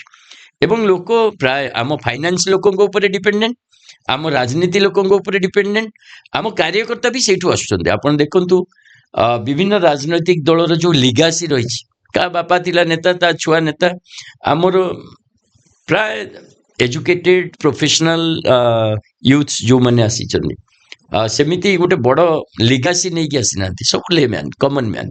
ତଥାପି ଆମେ ଆଜି ଗୋଟେ ରାଷ୍ଟ୍ରୀୟ ପାର୍ଟିର ମାନ୍ୟତା ପାଇଛୁ। ନିର୍ବାଚିତ ପ୍ରତିନିଧି ଆମର 4ଟି ରାଜ୍ୟରେ ଅଛନ୍ତି, 5ଟି ରାଜ୍ୟରେ ଅଛନ୍ତି। ତେଣୁ ମୁଁ ଭାବୁଛି ଜନାଦେଶ ଯଦି ଠିକରେ ଯାଏ, ଯୋଉ କଥାଟା ଆମେ କହୁଛେ, 2029ରେ ହିଁ ଭାରତବର୍ଷକୁ ଗୋଟେ ବିକଳ୍ପ ଦରକାର, ନହେଲେ ମୋଦି ସରକାର ନଷ୍ଟ କରିଦେଇ ଯାଇଥିବ। ଯୋଉ ପ୍ରକାର ବର୍ତ୍ତମାନ ବେରୋଜଗାରୀ ବଢିଛି ଦେଶରେ, ଯୋଉ ପ୍ରକାର ଭାରତୀୟ ଜନତା ପାର୍ଟି ଆସିବା ପରେ କେବଳ ମାନେ ଲୋକଙ୍କ ଭିତରେ କେମିତି ଭୟ ସୃଷ୍ଟି ହେବ, କେମିତି ବିବାଦ ସୃଷ୍ଟି ହେବ, କେମିତି ପରସ୍ପର ଭିତରେ ଘୃଣା ସୃଷ୍ଟି ହେବ, ସେ ରାଜନୀତି ଚାଲିଛି। ମୁଁ ଭାବୁଛି ତା ବିରୁଦ୍ଧରେ ଆମ୍ ଆଦମୀ ପାର୍ଟିର ରାଜନୀତିର ଆବଶ୍ୟକତାକୁ ସମସ୍ତେ ଫିଲ୍ କରୁଛନ୍ତି। ଆଉ ବହୁତ ଜଲ୍ଦି ହୁଏତ 2029ରେ ବି ଆମେ ଯୋଉ କଥା କହୁଛେ, ଆମ୍ ଆଦମୀ ପାର୍ଟି ଗୋଟେ ବିକଳ୍ପ ହେଇକି ବାହାରିପାରେ। ଏବଂ ବହୁତ ପରିମାଣରେ ଏଇଟା ପଞ୍ଜାବ, ଗୁଜରାଟ ଆଉ ଗୋଆ ନିର୍ବାଚନ ଉପରେ ଡିପେଣ୍ଡ କରିବ ବୋଲି ମୁଁ ଭାବୁଛି। ଏଇ ଯୋଉ ଫ୍ରିର ରାଜନୀତି ବେଶ ଭଲ ଭାବରେ ଆପଣଙ୍କୁ ଜଣା। ଯେମିତି ଆପଣ କହିଲେ ଯେ ଆପଣଙ୍କ ଠାରୁ ଶିଖିକି ଅନ୍ୟମାନେ ତାଙ୍କ ରାଜ୍ୟର ମ୍ୟାନିଫେଷ୍ଟୋ ବନାଉଛନ୍ତି ଏବଂ ଭାରତୀୟ ଜନତା ପାର୍ଟି ମଧ୍ୟ ତାକୁ ଆଧାର କରି ଚାଲୁଛି। ଇ ଯଦି ଫ୍ରିଟା ଲାଗି ରହେ, ଆପଣ ଯେମିତି ବେରୋଜଗାରୀ କଥା କହିଲେ, ଦେଶର ଉନ୍ନତି କଥା କହୁଛନ୍ତି, ଲାଗୁଛି ପ୍ରକୃତରେ ଆମେ ଏଥିରେ ସଫଳ ହେଇପାରିବା ବୋଲି ସବୁ। କାରଣ 150 କୋଟି ଲୋକର ଦେଶ, ଯଦି ସବୁ ଫ୍ରି ଦିଆଯାଏ ତାହେଲେ ସବୁ ଲୋକମାନେ ତ କୋଢିଆ ହେଇଯିବେ। Very interesting question. ମୁଁ ଭାବୁଛି ୟା ଉପରେ ଚର୍ଚ୍ଚା ହବା ଦରକାର। ଆମ୍ ଆଦମୀ ପାର୍ଟି କ'ଣ ଚାହୁଁଛି, ଆଉ ଏଇ ଯୋଉ ଫ୍ରି ପଲିଟିକ୍ସ ତାକୁ ଲୋକ କେତେ ବୁଝୁଛନ୍ତି। ଆମେ ଗୋଟେ ଭଲ ଭାବରେ ଜାଣିଛେ, ଇକୋନୋମିକ୍ସରେ ରହିଛି ଯେ ଡିମାଣ୍ଡ ଆଣ୍ଡ ସପ୍ଲାଏ। ଭାଇ ଭାରତୀୟ ରାଜନୀତିରେ ଆଜି ପର୍ଯ୍ୟନ୍ତ କ'ଣ ହଉଥିଲା? ଭାରତୀୟ ରାଜନୀତିରେ ଆଜି ପର୍ଯ୍ୟନ୍ତ ସରକାର ମାନେ ପୁଞ୍ଜିପତି ଇଣ୍ଡଷ୍ଟ୍ରିଆଲିଷ୍ଟ ମାନଙ୍କୁ ଫ୍ରି ଦଉଥିଲେ। କାହାକୁ ଜମି ଦେଲେ, କାହାକୁ କମ୍ ରେଟ୍ରେ କମ୍ ଇଣ୍ଟରେଷ୍ଟରେ ଲୋନ୍ ଦେଲେ କେବଳ ଇଣ୍ଡଷ୍ଟ୍ରିଆଲିଷ୍ଟ ମାନଙ୍କୁ ଯେ ତମେ ନିଅ, ତମେ ତମ ବେପାର ବଢ଼ାଅ। କାହିଁକି? ତମ ବେପାର ବଢ଼ିଲେ ଅଧିକ ଲୋକ ଚାକିରି ପାଇବେ, ଇକୋନୋମିକାଲି ଆମେ strong। ଇକୋନୋମିକ ଷ୍ଟ୍ରଙ୍ଗ ହବ, ରେଭିନ୍ୟୁ ବଢ଼ିବ। ଏଇଆ ତ ଆଜ୍ଞା ଆମ୍ ଆଦମୀ ପାର୍ଟି କହୁଛି ଠିକ ଅଛି, ତମେ ଇଣ୍ଡଷ୍ଟ୍ରିଆଲିଷ୍ଟ ମାନଙ୍କୁ ଦଉଥିଲ, ଆମେ ଲୋକମାନଙ୍କୁ ଦଉ। ଲୋକମାନଙ୍କୁ ଦେଲେ କ'ଣ ହବ? ଲୋକମାନଙ୍କୁ ଦେଲେ ଆପଣ ଭାବନ୍ତୁ, ଗୋଟେ ଲୋକଟେ ଯାହାର ମାସିକ ଦରମା 20-25 ହଜାର ଟଙ୍କା କି 30,000 ଟଙ୍କା, ସେ ଲୋକଟି ତା 30,000 ଟଙ୍କା ଆଣୁଛି ଘରକୁ, ପିଲାଙ୍କ ପାଠ ପଢ଼ା, ଔଷଧ ଖର୍ଚ୍ଚ, ଘର ଭଡ଼ା, ପାଣି, ବିଜୁଳି, ଏଇଟା ତ ଏଗୁଡ଼ାକ ଭେରି ବେସିକ୍। ଆଗ ୟା ପଇସାଟା ଦବ। ଏତିକି ପଇସା ଦେଲା ପରେ ତାପରେ ଅନ୍ୟ ଚିନ୍ତା କରିବ। ତାର 20-25 ହଜାର ଟଙ୍କା ମାସକୁ ଆସିଲେ ଏତିକି ପଇସା ଖାଇବା ପିଇବା ସଇଲେ ସଇଲା, ଆଜ୍ଞା ଟଙ୍କାଟେ ତା ପାଖେ ବଳୁନି। ତେଣୁ ସିଏ ଚିନ୍ତା କରିପାରୁନି ଆଉ କିଛି ନାହିଁ। ସେ ଜୀବନର ଏଇ ଯୋଉ ଚକ୍ର ଯେ ମାସକୁ 25-30 ହଜାର ଟଙ୍କା ରୋଜଗାର କର, ଖାଇ ପିଇକି ବଞ୍ଚ, ୟା ଭିତରେ ଅଛି। ଆମେ ସେଥିରେ କହିଲୁ ତମର ଯୋଉ 25,000 ରୋଜଗାର ତାକୁ ତ ହଠାତ୍ 50,000 କରିପାରିବୁନି। ଆମେ ତେଣୁ କ'ଣ କରୁଛୁ, ତମକୁ ଫ୍ରି ପାଣି ଦେଇ ଦଉଛୁ, ଫ୍ରି ଇଲେକ୍ଟ୍ରିସିଟି ଦେଇ ଦଉଛୁ, ଫ୍ରି ହସ୍ପିଟାଲ ଦେଇ ଦଉଛୁ, ଭଲ ସରକାରୀ ସ୍କୁଲ କରିଦଉଛୁ, ଫ୍ରିରେ ପାଠ ପଢ଼। ମାନେ ବେସିକ୍ ନେସେସିଟି ଉପରେ ଆପଣଙ୍କ ଫୋକସ୍। ଏକ୍ଜାକ୍ଟଲି। ଆମେ ଯଦି ଭାବି ନିଅନ୍ତୁ ଆପଣ ଏଇ ଯୋଉ ଫ୍ରି ଦେଲୁ ଆଣ୍ଡ ଦ୍ୟାଟ୍ ଆମାଉଣ୍ଟସ୍ ଟୁ 10,000 ଟଙ୍କା, ତାହେଲେ ଯୋଉ ଲୋକଟି 20,000 ଟଙ୍କା ଦରମା ପାଉଥିଲା, ତାର 20,000 ଖର୍ଚ୍ଚ ହେଇଯାଉଥିଲା, 10,000 ବର୍ତ୍ତମାନ ସେଭ୍ କରିବ ସେ। ଆଜ୍ଞା ତା ମାନେ ମାସ ଶେଷରେ ତା ହାତରେ 10,000 ଟଙ୍କା ଆସିଲା। ଭାଇ ଆଜି ଯଦି 10,000 ଟଙ୍କା ଆସିଛି, ତାହେଲେ ତାପରେ ସେ ଚିନ୍ତା କରିପାରିବ, ମୁଁ ଏ 10,000 ଟଙ୍କାରେ ଝିଅ ପାଇଁ ସ୍କୁଟିଟେ କିଣିଦେବି କି, ଗୋଟେ କିଛି ଦିନ ପଇସା ସଞ୍ଚୟ କରିକି ଘରଟେ କରିବି କି, ଗୋଟେ ଫ୍ରିଜ୍ ଆଣିବି କି, ଗୋଟେ ବେପାର ଆରମ୍ଭ କରିବି, ଏନିଥିଙ୍ଗ। ତା ମାନେ ସେ 10,000 ଟଙ୍କାଟା ତା ହାତରେ ଇନଭେଷ୍ଟମେଣ୍ଟ ମନି ଆସିଲା। ଆପଣ କମ୍ପାନୀକୁ 1,000 କୋଟି ଦଉଥିଲେ, ମୁଁ ଗୋଟେ ସିଟିଜେନକୁ 10,000 ଟଙ୍କା ଦେଲି, ତାର ପରଚେଜିଂ ପାୱାର ବଢ଼ିଲା। ଭାଇ ସେ ଯଦି ଯାଇ ଫ୍ରିଜଟେ କିଣିଲା, କମ୍ପାନୀର ପ୍ରଫିଟ୍ ହେଲା, ଅଧିକ ସେଲ୍ ହେଲା, କମ୍ପାନୀ ପ୍ରଫିଟ୍ କରିବ, ସରକାରକୁ ଆସିବ। ସେ ଯଦି ସ୍କୁଟି କିଣିଲା, କମ୍ପାନୀର ଅଧିକ ସେଲ୍ ହେଲା, ଅଧିକ ପ୍ରଫିଟ୍ ସରକାରକୁ ଟ୍ୟାକ୍ସ ଆସିଲା ଏବଂ କମ୍ପାନୀ ବି ଗ୍ରୋ କଲା। ଆମେ ବେସିକାଲି ଗୋଟେ ଡିମାଣ୍ଡ ବେସ୍ଡ ଇକୋନୋମିରେ କାମ କରୁଛୁ। ଯେ ଦେଶର 150 କୋଟି ଲୋକଙ୍କର ଯଦି ପରଚେଜିଂ ପାୱାର, କ୍ରୟ ଶକ୍ତି ବଢ଼ିଗଲା, ଇଣ୍ଡଷ୍ଟ୍ରି ବଢ଼ିବ, ଏମ୍ପ୍ଲୟମେଣ୍ଟ ବଢ଼ିବ, ଇକୋନୋମି ବି ମଜବୁତ ହବ। ମୁଁ ଖାଲି କହିଦେବାକୁ ଚାହେଁ, ଆମେ ଫ୍ରି ଦେଲା ପରେ school, hospital, free bus ride, ପାଣି, ଇଲେକ୍ଟ୍ରିସିଟି, ଦିଲ୍ଲୀର ଇକୋନୋମି, ଦିଲ୍ଲୀ ସରକାରଙ୍କ ବଜେଟ୍ କମି ନଥିଲା। ଆପଣ RBI ର ଡାଟା ଦେଖିବେ, it was the most successful economy. ବହୁତ ମାନେ ସଫଳ ହେଇଥିଲୁ ଆମେ। ଦିଲ୍ଲୀରେ ମହିଳାମାନଙ୍କ କାମ କରିବା ବଢ଼ିଥିଲା। ଦିଲ୍ଲୀରେ ବସ୍ ରାଇଡ୍ ଆମେ ଫ୍ରି ଦେଲା ପରେ ଦିଲ୍ଲୀରେ ମହିଳାମାନଙ୍କର କାମ କରିବାର ପ୍ରତିଶତ ବଢ଼ିଥିଲା। ଦିଲ୍ଲୀରେ ସ୍ୱାସ୍ଥ୍ୟ ସେବା ଇଏ ଦେଲା ପରେ ଦିଲ୍ଲୀର ଇନକମ୍ ବଢ଼ିଥିଲା ଲୋକମାନଙ୍କର। It is not a free, it's a invest. ଏଇଟା ଗୋଟେ ଲୋକମାନଙ୍କ ପାଇଁ ଇନଭେଷ୍ଟମେଣ୍ଟ। ତମେ କମ୍ପାନୀରେ ଇନଭେଷ୍ଟମେଣ୍ଟ କରୁଥିଲ, ଆମେ ଲୋକଙ୍କର ଇନଭେଷ୍ଟମେଣ୍ଟ, ରେଜଲ୍ଟ ଇଜ୍ ବେଟର, ଆଉ ତା ରେଜଲ୍ଟ ବେଟର ଆସିଛି। କିନ୍ତୁ ଭାରତୀୟ ଜନତା ପାର୍ଟି ଆଉ ଆମ ଭିତରେ ଡିଫରେନ୍ସ ଯେ ଯୋଉ ଫ୍ରି ଦେଲା ପରେ ତାକୁ ଯୋଉ ଚ୍ୟାନେଲାଇଜ କରିବା କଥା, ଯୋଉ ପ୍ଲାନ୍ ଅନୁସାରେ ଆପଣ ଖାଇବାକୁ ପାଉନାହାନ୍ତି, ମୁଁ ଆପଣଙ୍କୁ ଆଜି ଖାଇବାକୁ ଦେଇଦେଲି, କିନ୍ତୁ କାଲି କ'ଣ କରିବେ ତାର ପ୍ଲାନିଂ ନାହିଁ। ଆଜ୍ଞା ଆମ ସରକାର ସେ ଫ୍ୟୁଚର ପ୍ଲାନିଂ କରୁଛି। ଆଗ ନିଜ ଗୋଡ଼ରେ ଛିଡ଼ା ହୁଅ, ସରପ୍ଲସ୍ ଆମାଉଣ୍ଟ ତମ ହାତକୁ ଆସୁ, ପରଚେଜିଂ ପାୱାର ବଢ଼ୁ, ଆଣ୍ଡ ସେଇ ଅନୁସାରେ ଗୋଟେ ଡିମାଣ୍ଡ ବେସ୍ଡ ଇକୋନୋମି ଆମେ ତିଆରି କରିବୁ। ଆପଣଙ୍କ ପାଖରେ ଆଜି ଦୁଇଟି ସାଧାରଣ ନିର୍ବାଚନ ଲଢ଼ିବାର ଗୋଟେ ଅନୁଭବ ଅଛି, ଆଉ ଦିଲ୍ଲୀ, ପଞ୍ଜାବ ଆଦି ରାଜ୍ୟରେ ମଧ୍ୟ ଆପଣ ସରକାର ଗଠନ କରିବାରେ ସକ୍ଷମ ହୋଇଛନ୍ତି। ଦିଲ୍ଲୀରେ 62ରୁ ପୁଣି 22କୁ ଖସିବା ଯେଉଁ ସାପସିଡ଼ି ଖେଳରେ ଆପଣ ହାରି ମଧ୍ୟ ଯାଇଛନ୍ତି।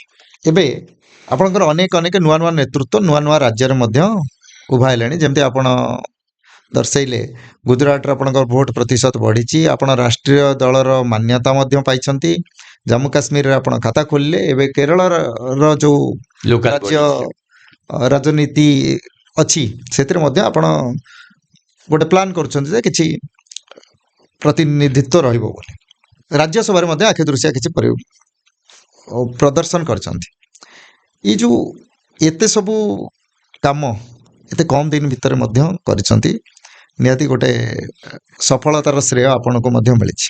କିନ୍ତୁ ଏଇ ଯେଉଁ ପଛରେ, ଏହାର ପଛରେ, ଏ ସଫଳତାର ପଛରେ କ'ଣ ସବୁ ପ୍ଲାନିଂ ରହିଛି, ନା ଏସବୁ ଆକସ୍ମିକ ଭାବେ ହେଇଗଲା, ଆକସ୍ମିକ ନାହିଁ। ଆପଣ ଦେଖନ୍ତୁ, ପ୍ରଥମେ ତ ଯାହା ବି ସଫଳତା ମିଳିଛି ଏଇଟା ଜନସାଧାରଣଙ୍କ ସହଯୋଗ, ଗୋଟେ ବଡ଼ ଧରଣର ଜନତାର ବିଶ୍ୱାସ ଯେ ଏଇ ରାଜନୀତିର ଆବଶ୍ୟକତା ରହିଛି। ଇଭିନ୍ ମୁଁ ଦେଖିଛି ଆମମାନଙ୍କର ବିରୋଧୀ ଅନ୍ୟ ପାର୍ଟିରେ ଯେଉଁମାନେ ବି ଅଛନ୍ତି, ବହୁତ ଟାଇମ୍ କେତେବେଳେ ଯଦି କଥା ହେଉଛୁ ପ୍ରାଇଭେଟଲି, ସେମାନେ କହୁଛନ୍ତି ନାଇଁ ନାଇଁ ଆପଣମାନଙ୍କ ପାର୍ଟିଟା ଆସିବା ଦରକାର, ଏ ଗୋଟେ କାମର ରାଜନୀତିଟା ଆସିବା ଦରକାର। ତେଣୁ ସେ ଗୁଡୱିଲ୍ ଲୋକମାନଙ୍କର ରହିଛି। ଦ୍ୱିତୀୟ କଥା ହେଲା, ଅରବିନ୍ଦ କେଜରିୱାଲଙ୍କୁ ଆପଣମାନେ ଯେତିକି ଦେଖିଛନ୍ତି, ତାଙ୍କର ଯେଉଁ ଗୋଟି ଚାଳନାକୁ ଆମେ ଦେଖୁଛେ ରାଜନୈତିକ ଇଏ, ଜଣେ IIT pass out, UPSC qualified, କିନ୍ତୁ ରାଜନୀତିରେ ଅନୁଭବ ନଥିବା ବ୍ୟକ୍ତି ଯେତେ ଜଲ୍ଦି ରାଜନୀତିକୁ ଆସି ରାଜନୀତିର ଯେଉଁ ଅନୁଭବ ଜେନେରେଟ୍ କରି ନୂଆ ପୁରା ନେତୃତ୍ୱ ନୂଆ ସୃଷ୍ଟି କରିବା। ଆମେମାନେ ଯେଉଁମାନେ ଆଜି ବସିକି କଥା କହୁଛୁ, ପାର୍ଟିର କିଛି ଦାୟିତ୍ୱ ନେଇଛୁ, ଆମମାନଙ୍କୁ ସେସବୁ ତିଆରି କରିଛନ୍ତି। ଆପଣ ଦେଖିବେ ପୁରା ର ୟୁଥ୍ ଯିଏ କାମ, ରାଘବ ଚଡ୍ଡା ତାର ପାଠପଢ଼ା ସାରିକି ଆସିଥିଲା, ଆଜି ଆମେ ଦେଖୁଛେ ଦେଶରେ ସେ କେମିତିକା।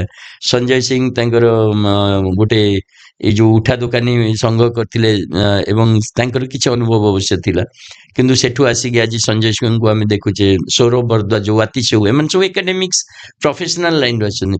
ତେଣୁ ନେତୃତ୍ୱ ତିଆରି କରିବା, ରଣନୀତି ପ୍ରସ୍ତୁତ କରିବା, ସଂଗଠନ କରିବା ଏବଂ ଲୋକମାନଙ୍କ ଭିତରେ ତାର ଯେଉଁ ଗ୍ରହଣୀୟତା ବଢ଼ାଇବା, ଏ ସବୁକୁ ନେଇକି ତାଙ୍କର ଗୋଟେ ପ୍ରମୁଖ ଭୂମିକା ରହିଛି। ଅନ୍ୟ ସାଥୀମାନଙ୍କର ଯେମିତି ମନୀଷ ସିସୋଡିଆ ହଉ, ସଞ୍ଜୟ ସିଂ ହଉ, ସମସ୍ତଙ୍କର ରହିଛି। ଏବଂ ଅତୀତରେ ବି କିଛି ଯେଉଁ ସାଥୀ ଥିଲେ, ବହୁତ ସମସ୍ତଙ୍କର ଗ୍ରହଣୀୟତା ଥିଲା। ତେଣୁ ଯଦିଓ ରାଜନୈତିକ ଟର୍ମରେ ଆମ ପାର୍ଟିର ସ୍ଥିତି ବହୁତ କମ୍ ଦିନର, 12 ବର୍ଷ ଗୋଟେ ପଲିଟିକାଲ ପାର୍ଟି ପାଇଁ କମ୍ ସମୟ, କିନ୍ତୁ ତା ଭିତରେ ଯେଉଁ ଆଚିଭମେଣ୍ଟ ହେଇଛି, ମୁଁ ଭାବୁଛି ଏଥିରେ ଅରବିନ୍ଦ କେଜରିୱାଲଙ୍କର କୁଶଳ ନେତୃତ୍ୱ ଆଉ ଜନସାଧାରଣଙ୍କର ଆମ୍ ଆଦମୀ ପାର୍ଟିର ବିଚାର ଆଉ ରାଜନୀତିକୁ ଭଲ ପାଇବାର ଯେଉଁ ପ୍ରକ୍ରିୟା, ସେ ବହୁତ ବଡ଼ ରୋଲ୍ ପ୍ଲେ କରିଛି। ଆନ୍ନା ହଜାରେଙ୍କର ଆନ୍ଦୋଳନ, ସେ ଆନ୍ଦୋଳନରୁ ଜନ୍ମ ନେଇଥିଲା ଆପଣଙ୍କର ରାଜନୈତିକ ଦଳ, ଯେଉଁଥିରେ କି ଆପଣଙ୍କର ଭୀଷ୍ମ ପିତାମହ ଆପଣଙ୍କର ସାଥ ଦେଇନଥିଲେ, ସେ ନିଜକୁ ରାଜନୀତିଠାରୁ ଦୂରେଇ ରଖିଥିଲେ। କିନ୍ତୁ ପରବର୍ତ୍ତୀ ସମୟରେ ଯେଉଁମାନେ ଆପଣଙ୍କର ସାଥୀ ହେଇ ପୁରା ଏ ସଂଗଠନକୁ ଆଗକୁ ନେବା ପାଇଁ ଅଣ୍ଟା ଭିଡ଼ିଥିଲେ, ସେମାନେ ମଧ୍ୟ କୋଣଠୋସା ହେଇଥିଲେ, କେଉଁଠି ନା କେଉଁଠି ଆପଣଙ୍କ ଠାରୁ ଦୂରେଇ ଯାଇଥିଲେ। ବିଶେଷ କରି ଯଦି ନା ନେବି ତାହେଲେ ସ୍ୱୟଂ ଆନ୍ନା ହଜାରେ, କିରଣ ବେଦୀ, କୁମାର ବିଶ୍ୱାସ, ଶାନ୍ତି ଭୂଷଣ, ପ୍ରଶାନ୍ତ ଭୂଷଣ, ଆଜି ଯେଉଁମାନଙ୍କର ପ୍ରେରଣା, ଯେଉଁମାନଙ୍କର ସାହସ, ଯେଉଁମାନଙ୍କର ଉତ୍କଣ୍ଠା ପାଇଁ ଏତେ ବଡ଼ ରାଜନୈତିକ ଦଳ ଭାବେ ଆପଣ ଉଭା ହେଲେଣି, କେଉଁଠି ନା କେଉଁଠି ସେମାନେ ଆପଣଙ୍କର ହାତ ଛାଡ଼ି ଦେଇ ସାରିଛନ୍ତି। କ'ଣ ଅସୁବିଧା ହେଲା? ଇଣ୍ଟରନାଲ କଣ୍ଟ୍ରୋଭର୍ସି କ'ଣ ଥିଲା? ଆପଣ ଦେଖନ୍ତୁ, ଗୋଟେ ଯେଉଁମାନେ ଆନ୍ଦୋଳନରେ ଥିଲେ, ଆନ୍ଦୋଳନକୁ ଦେଖୁଥିଲେ କ୍ଲୋଜ୍ କ୍ୱାର୍ଟରରୁ, କୋର୍ କମିଟିରେ, ସେମାନେ ସମସ୍ତେ ଜାଣିଛନ୍ତି ଏତେ ବଡ଼ ଆନ୍ଦୋଳନର ଡ୍ରାଇଭିଂ ଫୋର୍ସଟା ଅରବିନ୍ଦ କେଜରିୱାଲ ଥିଲେ। ଯଦିଓ ଫେସ୍ ମାନେ ଆନ୍ଦୋଳନର ପ୍ରମୁଖ ବା ଆନ୍ଦୋଳନର ଯଦି କୁହାଯାଏ ଦ୍ରୋଣାଚାର୍ଯ୍ୟ ଆନ୍ନା ହଜାରେ ଥିଲେ, କିନ୍ତୁ ଆନ୍ଦୋଳନର ଡିଜାଇନଠୁ ଆରମ୍ଭ କରି ଆନ୍ଦୋଳନକୁ ସଫଳ କରିବା, ସାରା ଦେଶରେ ପରିବ୍ୟାପ୍ତ କରିବାରେ ଯେଉଁ ମୁଖ୍ୟ ସୂତ୍ରଧର, ସେ ଅରବିନ୍ଦ କେଜରିୱାଲ ହିଁ ଥିଲେ। ଏବଂ ଆପଣ ବି ବହୁତ ଭଲ କଥା କହିଛନ୍ତି, ହୁଏତ ଶାନ୍ତି ଭୂଷଣ, ପ୍ରଶାନ୍ତ ଭୂଷଣ, କୁମାର ବିଶ୍ୱାସ, ଯୋଗେନ୍ଦ୍ର ଯାଦବ, ଏ ସମସ୍ତ, ଆନ୍ନା ହଜାରେ, ଏ ସମସ୍ତେ ଆନ୍ଦୋଳନରେ ଗୋଟେ ବଡ଼ ଭୂମିକା ଯେଉଁମାନେ ନେଇଥିଲେ। ପରେ ପାର୍ଟିରେ ଯୋଗେନ୍ଦ୍ର ଯାଦବ ଆସିଲେ, ଅନ୍ୟମାନେ ଆସିଲେ। କିନ୍ତୁ ରାଜନୈତିକ ଦଳ ଆଉ ଗୋଟେ ସାମାଜିକ ଆନ୍ଦୋଳନ ଭିତରେ ଗୋଟେ ବହୁତ ବଡ଼ ଡିଫରେନ୍ସ ରହିଛି। ଜଣେ ସାମାଜିକ କାର୍ଯ୍ୟକର୍ତ୍ତା ତା ମନର କଥା ଖୋଲାଖୋଲି ଭାବେ କହିପାରିବ, କିନ୍ତୁ ଗୋଟେ ରାଜନୈତିକ ଦଳରେ ମିନିମମ୍ ଶୃଙ୍ଖଳା ଦରକାର ଆଉ ଟିମ୍ ୱାର୍କ ଦରକାର। ଆଜ୍ଞା, ମୁଁ ଭାବୁଛି କୋଉଠି ନା କୋଉଠି ଯେଉଁ ଟିମ୍ ୱାର୍କ କ୍ଷେତ୍ରରେ ଆମେ ଯୋଗେନ୍ଦ୍ର ଯାଦବ ଦେଖନ୍ତୁ, ପ୍ରଶାନ୍ତ ଭୂଷଣ ଦେଖନ୍ତୁ, କୁମାର ବିଶ୍ୱାସ ଦେଖନ୍ତୁ, ଶାନ୍ତି ଭୂଷଣ ଦେଖନ୍ତୁ, ଏମାନେ ସବୁ ବ୍ୟକ୍ତିଗତ ସ୍ତରରେ ବହୁତ ଭଲ ଲୋକ, ବହୁତ ଆଚିଭମେଣ୍ଟ କରିଛନ୍ତି, ଲୋକମାନଙ୍କ ପାଇଁ ବହୁତ କାମ କରିଛନ୍ତି। କିନ୍ତୁ ସାଂଗଠନିକ ଭାବେ ଏମାନଙ୍କ ଭୂମିକା ନିଶ୍ଚିତ ଭାବରେ କୋଉଠି ପ୍ରଶ୍ନବାଚୀ ତିଆରି କରିଛି। ପାର୍ଟି ଭିତରେ ଶୃଙ୍ଖଳାର ଯଦି ଅଭାବ ହେଲା ଏବଂ ଯଦି ଆପଣ ଟିମ୍ ସହିତ କାମ ନ କରିପାରିଲେ, ଆପଣ ବାଦ ପଡ଼ିବେ। ଆପଣଙ୍କର ଯେତେ ବ୍ୟକ୍ତିଗତ ମାନେ ପ୍ରତିଷ୍ଠା ଥାଉ, ଯେତେ ଆପଣଙ୍କର କାପାବିଲିଟି ଥାଉ, ଇଣ୍ଡିଭିଜୁଆଲ ବଟ୍ ପଲିଟିକ୍ସ ଗୋଟେ ଟିମ୍ ୱାର୍କ। ଆଉ ଆପଣ ଯଦି ଟିମ୍ରେ କାମ କରି ନ ପାରୁଛନ୍ତି ତାହେଲେ ଟିମ୍ରୁ ବାହାରିବେ। ଆଜ୍ଞା, କିନ୍ତୁ ସେମାନେ ତ ଫାଉଣ୍ଡର ମେମ୍ବର ଥିଲେ। ଫାଉଣ୍ଡର ମେମ୍ବର ପରବର୍ତ୍ତୀ ସମୟରେ ରାଜନୀତିରେ ମଧ୍ୟ ଦେଖା ଦେଇଥିଲେ କିରଣ ବେଦୀ, ଯିଏକି ଭାରତୀୟ ଜନତା ପାର୍ଟି ସହିତ ଯୋଡ଼ି ହେଇଥିଲେ ଏବଂ ଆପଣଙ୍କ ବିପକ୍ଷରେ ମଧ୍ୟ ରାଜନୈତିକ ମଇଦାନ ଦେଖନ୍ତୁ, ଆଜି କିରଣ ବେଦୀ ଭାରତୀୟ ଜନତା ପାର୍ଟି ସହିତ ବି ନାହାନ୍ତି, ଆଜିର ଦିନରେ ସେ ନାହାନ୍ତି। ତେଣୁ ମୁଁ କହିଲି ନା, କୁମାର ବିଶ୍ୱାସ ଆପଣଙ୍କୁ ବିଶୋଦ୍ଗାର ଏବେ କରୁଛନ୍ତି। କରିଥାଇ ପାରନ୍ତି, କିନ୍ତୁ ସେ ଆଉ କୌଣସି ପାର୍ଟିରେ ବି ନାହାନ୍ତି। ଏ ସବୁ ବ୍ୟକ୍ତି, ମୁଁ କହିବା କଥା, କୁମାର ବିଶ୍ୱାସ ହୁଅନ୍ତୁ, କିରଣ ବେଦୀ ହୁଅନ୍ତୁ, ଆଜ୍ଞା, ତାଙ୍କର ବ୍ୟକ୍ତିଗତ ନିଷ୍ଠା ଆଉ ବ୍ୟକ୍ତିଗତ ସଫଳତାକୁ କେହି ପ୍ରଶ୍ନ ପଚାରି ପାରିବେନି। ଆଜ୍ଞା, କିନ୍ତୁ ଏମାନଙ୍କର ସାମୂହିକ କାର୍ଯ୍ୟ, ଆଜ୍ଞା, ଟିମ୍ ୱାର୍କ, ଆଜ୍ଞା, ସେଥିରେ ନିଶ୍ଚିତ ଭାବରେ ବିଫଳତା ରହିଛି। ଏବଂ ଆପଣ ଦେଖନ୍ତୁ, ମୁଁ ଯୋଉ ଯୋଉ ଲୋକଙ୍କ ନାଁ କହୁଛି, କୌଣସି ଟିମ୍ରେ ଆପଣ ତାଙ୍କୁ ପାଇବେନି ଏବଂ ଟିମ୍ ୱାର୍କରେ ସେମାନେ ସଫଳ ହେଇନାହାନ୍ତି। ଆପଣଙ୍କର ଦିଲ୍ଲୀ ମଡେଲ ସେତେବେଳେ ସାରା ବିଶ୍ୱରେ ମଧ୍ୟ ଚହଳ ପକାଇଥିଲା। ଆପଣ ନୂଆ କରି ଆସିଲେ, ଗୋଟେ ବଡ଼ ଲଙ୍ଗ ଜମ୍ପ ହାଇ ଜମ୍ପ ମାରିଲେ ସିଧା ରାଜଗାଦିରେ, ଆଉ ଲୋକମାନଙ୍କୁ ଆକୃଷ୍ଟ କଲେ। ଲୋକମାନେ ମଧ୍ୟ ଆପଣଙ୍କୁ ଗୋଟେ ଭଲ ମ୍ୟାଣ୍ଡେଟ୍ ଦେଲେ। କିନ୍ତୁ ପରବର୍ତ୍ତୀ ସମୟରେ ତାସ ଘର ପଡ଼ି ଭୁଷୁଡ଼ି ପଡ଼ିଲା ଆପଣଙ୍କର ସେଇ ଜୟଯାତ୍ରା। ପ୍ରକୃତରେ କ'ଣ ସମସ୍ୟା ହେଲା ସେ ମଡେଲର? ନାଇଁ, ମୁଁ ତାସ ଘର ପରି ଭୁଷୁଡ଼ି ପଡ଼ିଲା କହିବା ତ ଠିକ ହବନି। କାରଣ 62 ଦିଲ୍ଲୀରେ 28ଟି ସିଟ୍ ପ୍ରଥମ ନିର୍ବାଚନରେ, ଆଜ୍ଞା, ତାପରେ 67 ସିଟ୍, ଆଜ୍ଞା, ତାପରେ 62 ସିଟ୍। ଆଜ୍ଞା, ତିନୋଟି ଥର ଦିଲ୍ଲୀବାସୀ ଆମକୁ ଖୁଲ୍ଲମ ଖୁଲା ମ୍ୟାଣ୍ଡେଟ୍ ଦେଲେ ଆଜ୍ଞା, ଏବଂ ଯୋଉ 22 କଥା କହୁଛନ୍ତି ସେଥିରେ ବି 42% ଭୋଟ ସେୟାର ରହିଛି। ଆଜ୍ଞା, ମାତ୍ର 2% ଭୋଟ କମ୍ ଭାରତୀୟ ଜନତା ପାର୍ଟିଠୁ, ସେଥିପାଇଁ ଆମେ ଅପୋଜିସନରେ।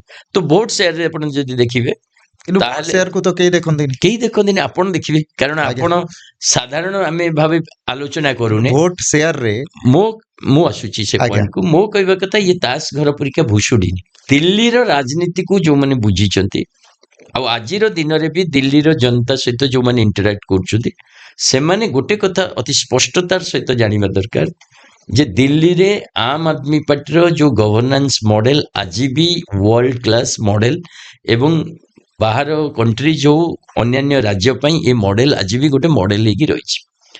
ରାଜନୈତିକ ଯୋଉ ଗୋଟି ଚାଳନା ହଉ, ଯୋଉପରି ଭାବେ ଆମର ସମସ୍ତ ଶୀର୍ଷ ନେତୃତ୍ୱ ଜେଲ ଗଲେ, ଯୋଉପରି ଭାବେ ଭାରତୀୟ ଜନତା ପାର୍ଟି ଇଡି ସିବିଆଇ ର ଗୋଟେ ରାଜନୀତି ଦିଲ୍ଲୀରେ କଲା, ନିଶ୍ଚିତ ଭାବରେ କୋଉଠି କୋଉଠି ଆମେ ଗ୍ରହଣ କରୁଛୁ ଜନାଦେଶକୁ, ଆଜି ହାରିଛୁ, ବିପକ୍ଷରେ ବସିଛୁ। କିନ୍ତୁ ତାର ଅର୍ଥ ନୁହେଁ ଯେ ଆମ ରାଜନୀତି ତାସ ଘର ପରୀକ୍ଷା ଭୁଷୁଡ଼ି ପଡ଼ିଲା। ରାଦର ମୁଁ କହିବି, ଦିଲ୍ଲୀର ଯୋଉ ଅନୁଭବ, ତାର ଗ୍ରହଣୀୟତା ଏତେ ବଡ଼ ଯେ ସେଇ ଆଧାରରେ ଆମେ ଆଜି ପଞ୍ଜାବରେ ସରକାର କରୁଛୁ, ସେଇ ଆଧାରରେ ଆମେ ଆଜି ଗୁଜରାଟରେ କ୍ୟାମ୍ପେନିଂ କରୁଛୁ ସରକାର କରିବା ପାଇଁ, ସେଇ ଆଧାରରେ ଆମେ ଗୋଆରେ କରୁଛୁ, ସେଇ ଆଧାରରେ ଆମେ ସାରା ଦେଶରେ ଆଜି ରାଜନୀତି କରୁଛୁ।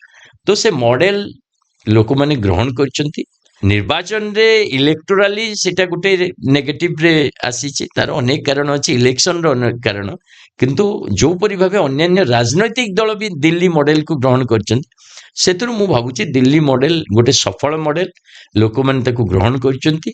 ଆଉ ଏ ମଡେଲ ତାସ ଘର ପରୀକ୍ଷା ଭୁଷୁଡ଼ିନି, ଆପଣଙ୍କୁ ଅପେକ୍ଷା କରିବାକୁ ପଡ଼ିବ। ଇଏ ବହୁତ ମଜବୁତିର ସହିତ ଛିଡ଼ା ହେବ ଏବଂ 2029ରେ ସାରା ଦେଶରେ ଆପଣ ତାର ପ୍ରମାଣ ପାଇପାରିବେ। ଜାତୀୟ କଂଗ୍ରେସ ମହାତ୍ମା ଗାନ୍ଧୀଙ୍କ ନାମକୁ ନେଇକି ସାରା ଦେଶରେ ରାଜନୀତି କଲା। ଏବେ ଭାରତୀୟ ଜନତା ପାର୍ଟି ଭାରତ ମାତା ଏବଂ ହିନ୍ଦୁତ୍ୱର କଥା କହିକି ଦୀର୍ଘ ଦିନ ଧରିକି ରାଷ୍ଟ୍ରୀୟ ରାଜନୀତିରେ ସକ୍ରିୟ ରହିଛି ଏବଂ ଅନେକ ରାଜ୍ୟରେ ମଧ୍ୟ ତାର ସରକାର ଚାଲିଛି। ଭାରତୀୟ ଜନତା ପାର୍ଟି ବିଚାରର କଥା କହୁଛି, ଯେତେବେଳେ କି କଂଗ୍ରେସ ସ୍ୱାଧୀନତା ପରେ ଆମ ଜନତାମାନଙ୍କର ସେବା ଯୋଗାଇବାକୁ ନେଇକି ରାଜନୀତିରେ ସକ୍ରିୟ ରହିଥିଲା। ଆପଣଙ୍କର ପ୍ରକୃତ ଆଦର୍ଶ କ'ଣ?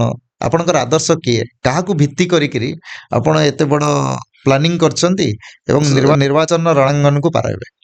ଆମ୍ ଆଦମୀ ପାର୍ଟି ପ୍ରଥମରୁ ସ୍ପଷ୍ଟ କରିଛି, ଲୋକଙ୍କ ରାଜନୀତି, ସମ୍ବିଧାନର ରାଜନୀତି, ନାଗରିକର ଅଧିକାରର ଲଢ଼େଇ ଏବଂ ଯୋଉ ମୌଳିକ ସମସ୍ୟା ଆମେ ଫେସ୍ କରୁଛେ, ସେ ଶିକ୍ଷା ହଉ, ସ୍ୱାସ୍ଥ୍ୟ ହଉ, ବିଜୁଳି ହଉ, ପାଣି ହଉ, ରୋଜଗାର ହଉ, ଗମନାଗମନ ହଉ, ତାର ଗଭର୍ଣ୍ଣାନ୍ସର ରାଜନୀତି ଆମର ମୂଳ ମୁଦ୍ଦା ଅଟେ। ଆମେ ଗଭର୍ଣ୍ଣାନ୍ସକୁ ନେଇକି ଯୋଉ ଜାଗାକୁ ଯାଇଛୁ, ଗଭର୍ଣ୍ଣାନ୍ସ କଥା କହୁଛୁ, ଆମ କ୍ୟାମ୍ପେନର ପ୍ରାଇମ୍ ଡୋମେନ୍ ଗଭର୍ଣ୍ଣାନ୍ସ, ସେଥିରେ କୌଣସି କମ୍ପ୍ରମାଇଜ କେବେ ହେଇନାହିଁ। କାମର ରାଜନୀତି ଆମମାନଙ୍କର ଆଇଡିଓଲୋଜି।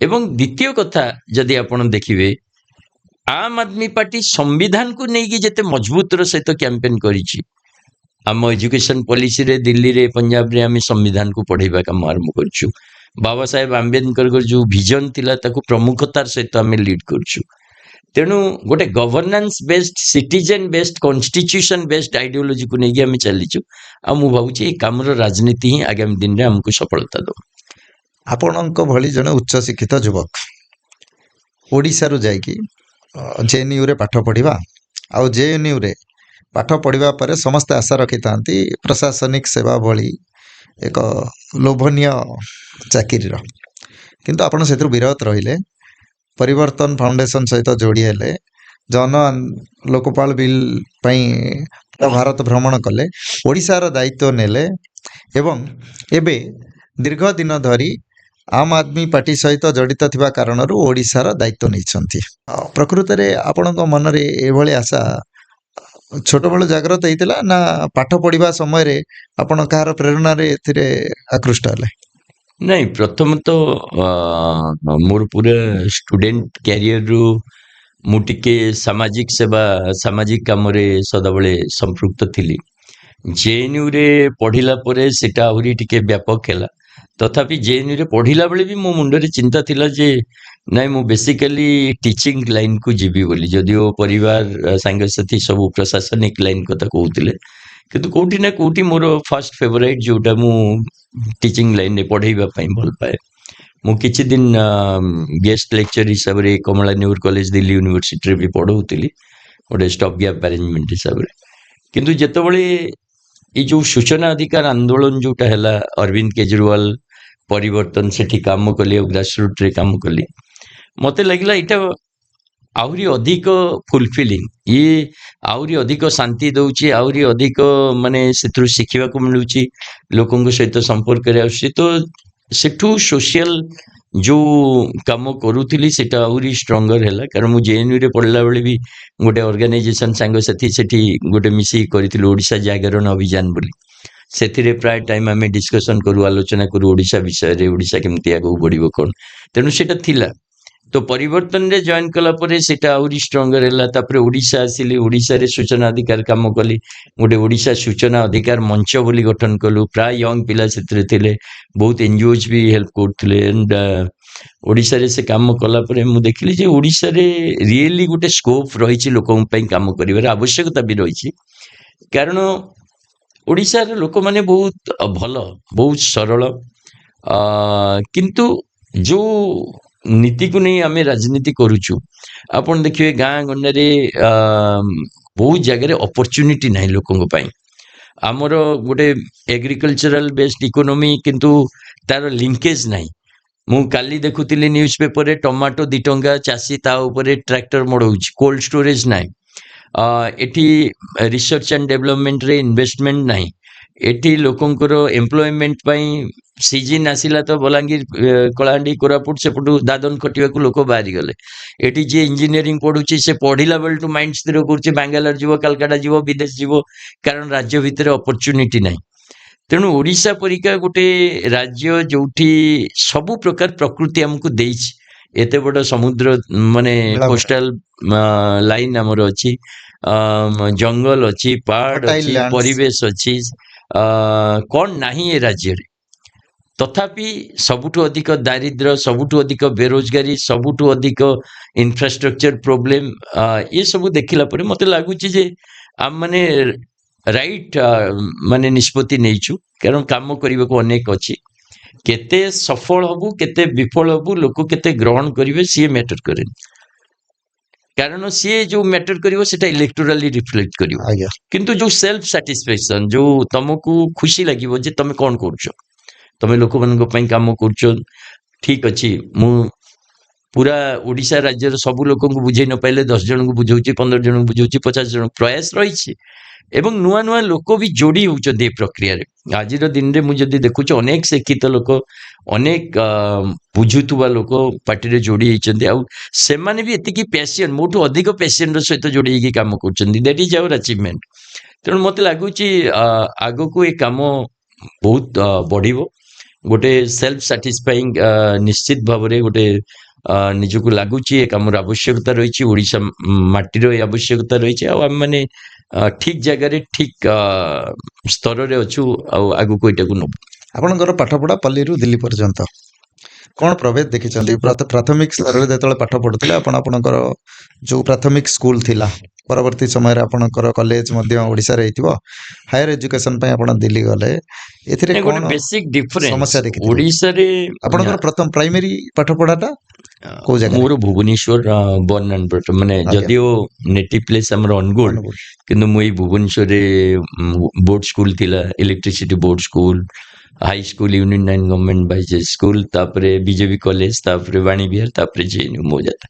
ତ ମୋଟାମୋଟି ଭାବରେ ଯୋଉ ଡିଫରେନ୍ସ, ଯଦି ଯେହେତୁ ଜେଏନୟୁରେ ପଢୁଥିଲେ, ହାୟର ଏଜୁକେସନର ଯୋଉ ଡିଫରେନ୍ସ ଆପଣ ଦେଖିବେ, ଗୋଟେ ହାୟର ଏଜୁକେସନରେ ଯୋଉ ସବୁଠୁ ବଡ ଆସ୍ପେକ୍ଟ ହେଲା ଯେ ପ୍ରଶ୍ନ ପଚାରିବା।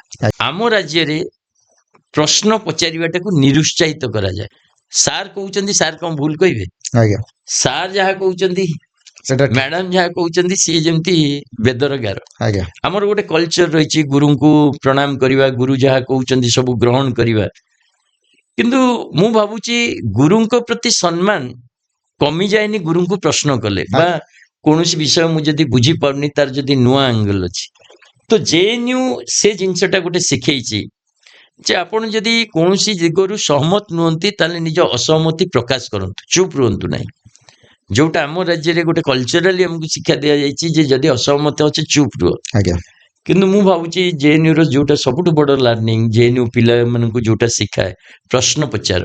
ଆପଣ ଦେଖନ୍ତୁ, ନବୀନ ବାବୁ 24 ବର୍ଷ ଚିଫ ମିନିଷ୍ଟର ରହିଲେ, ଆଜ୍ଞା, ନା କୌଣସି ପ୍ରେସ ମିଟ୍, ନା କୌଣସି ପ୍ରଶ୍ନ, ନା କୌଣସି ବାଗରେ, କିନ୍ତୁ ଓଡ଼ିଶାକୁ ଶାସନ କରିକି ରହିଗଲେ। ଆଜ୍ଞା, ବର୍ତ୍ତମାନ ଦେଶର ପ୍ରଧାନମନ୍ତ୍ରୀ ନରେନ୍ଦ୍ର ମୋଦି 15 ବର୍ଷ ଥାର୍ଡ ଟର୍ମ, ଆଜ୍ଞା, ତାଙ୍କୁ ବି କେହି ପ୍ରଶ୍ନ କରିବାକୁ ମାନେ କୌଣସି ସୁଯୋଗ ନାହିଁ। ଆଜ୍ଞା, ଯିଏ ପ୍ରଶ୍ନ କଲା ତାକୁ ଜେଲରେ ପକେଇ ଦିଅ, ଯିଏ ପ୍ରଶ୍ନ କଲା ତା ଉପରେ ଇଡି ରେଡ୍ କରିଦିଅ।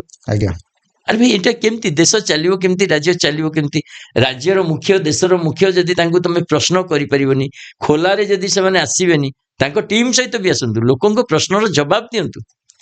ତମେ ଠିକ କରୁଛ, ଭୁଲ କରୁଛ ଅଲଗା କଥା, ଲୋକ ତ ବୁଝିବା ଦରକାର। ଆଜ୍ଞା, ଆଉ ସେ କଲଚରଟା ବର୍ତ୍ତମାନ ଏମିତି ବ୍ୟାପିଛି, କୌଣସି ଏମଏଲଏ ପ୍ରଶ୍ନର ଜବାବ ଦେବାକୁ ମାନେ ଠିକ, କୌଣସି ମନ୍ତ୍ରୀ ପବ୍ଲିକ ମିଟ୍ କରିକି ପ୍ରଶ୍ନ ଆନ୍ସର କରୁନାହାନ୍ତି। ତ ଇଏ ଯୋଉ କଲଚର ଗୋଟେ ମାରାତ୍ମକ କଲଚର।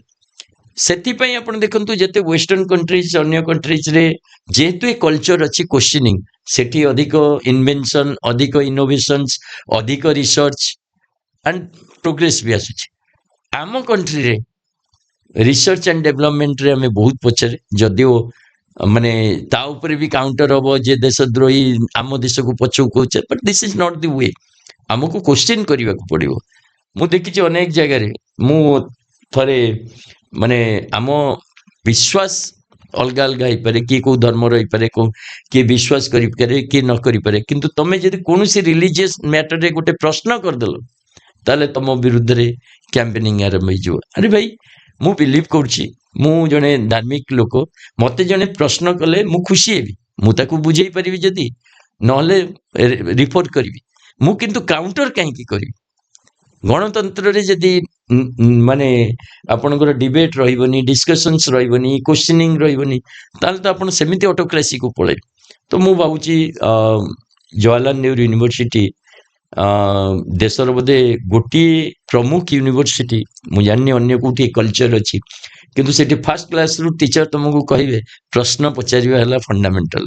ଆଜ୍ଞା। କିନ୍ତୁ ଜବାହରଲାଲ ନେହେରୁ ୟୁନିଭର୍ସିଟି ମଧ୍ୟ ନିନ୍ଦିତ ହେଇଛି ଦେଶ ବିରୋଧୀ କାର୍ଯ୍ୟ ପାଇଁ। ଯୋଉ ଏଗେନ୍ ଆମେ ପ୍ରଥମରୁ ଦେଖିଲେ ଯେ ଅରବିନ୍ଦ କେଜରିୱାଲ ମଦ ଘୋଟାଲା କଲେ, ଆଜ୍ଞା। ନିନ୍ଦିତ ହେଇଛନ୍ତି, ଆଜି କୋର୍ଟ କହୁଛି। ସେମିତି ଜବାହରଲାଲ କିଛି ଷ୍ଟୁଡେଣ୍ଟ ଯଦି ମୁଁ ଆତଙ୍କବାଦୀଙ୍କ ଆସୁଛି ସେଇ ସପକ୍ଷରେ ପଏଣ୍ଟକୁ, ନାରା ଦେବେ, ମୁଁ ଆସୁଛି ସେ ପଏଣ୍ଟ। କଣ ନାରା ଦେଲେ ଆଜି ପର୍ଯ୍ୟନ୍ତ ନାହିଁ, କୋର୍ଟ କାହାକୁ ଜଣକୁ କନଭିକ୍ଟ କରିନି। ଭାରତ ତେରା ଟୁକଡ଼ା ହୋଙ୍ଗେ, କୌଣସି କେମିତି ସମ୍ଭବ?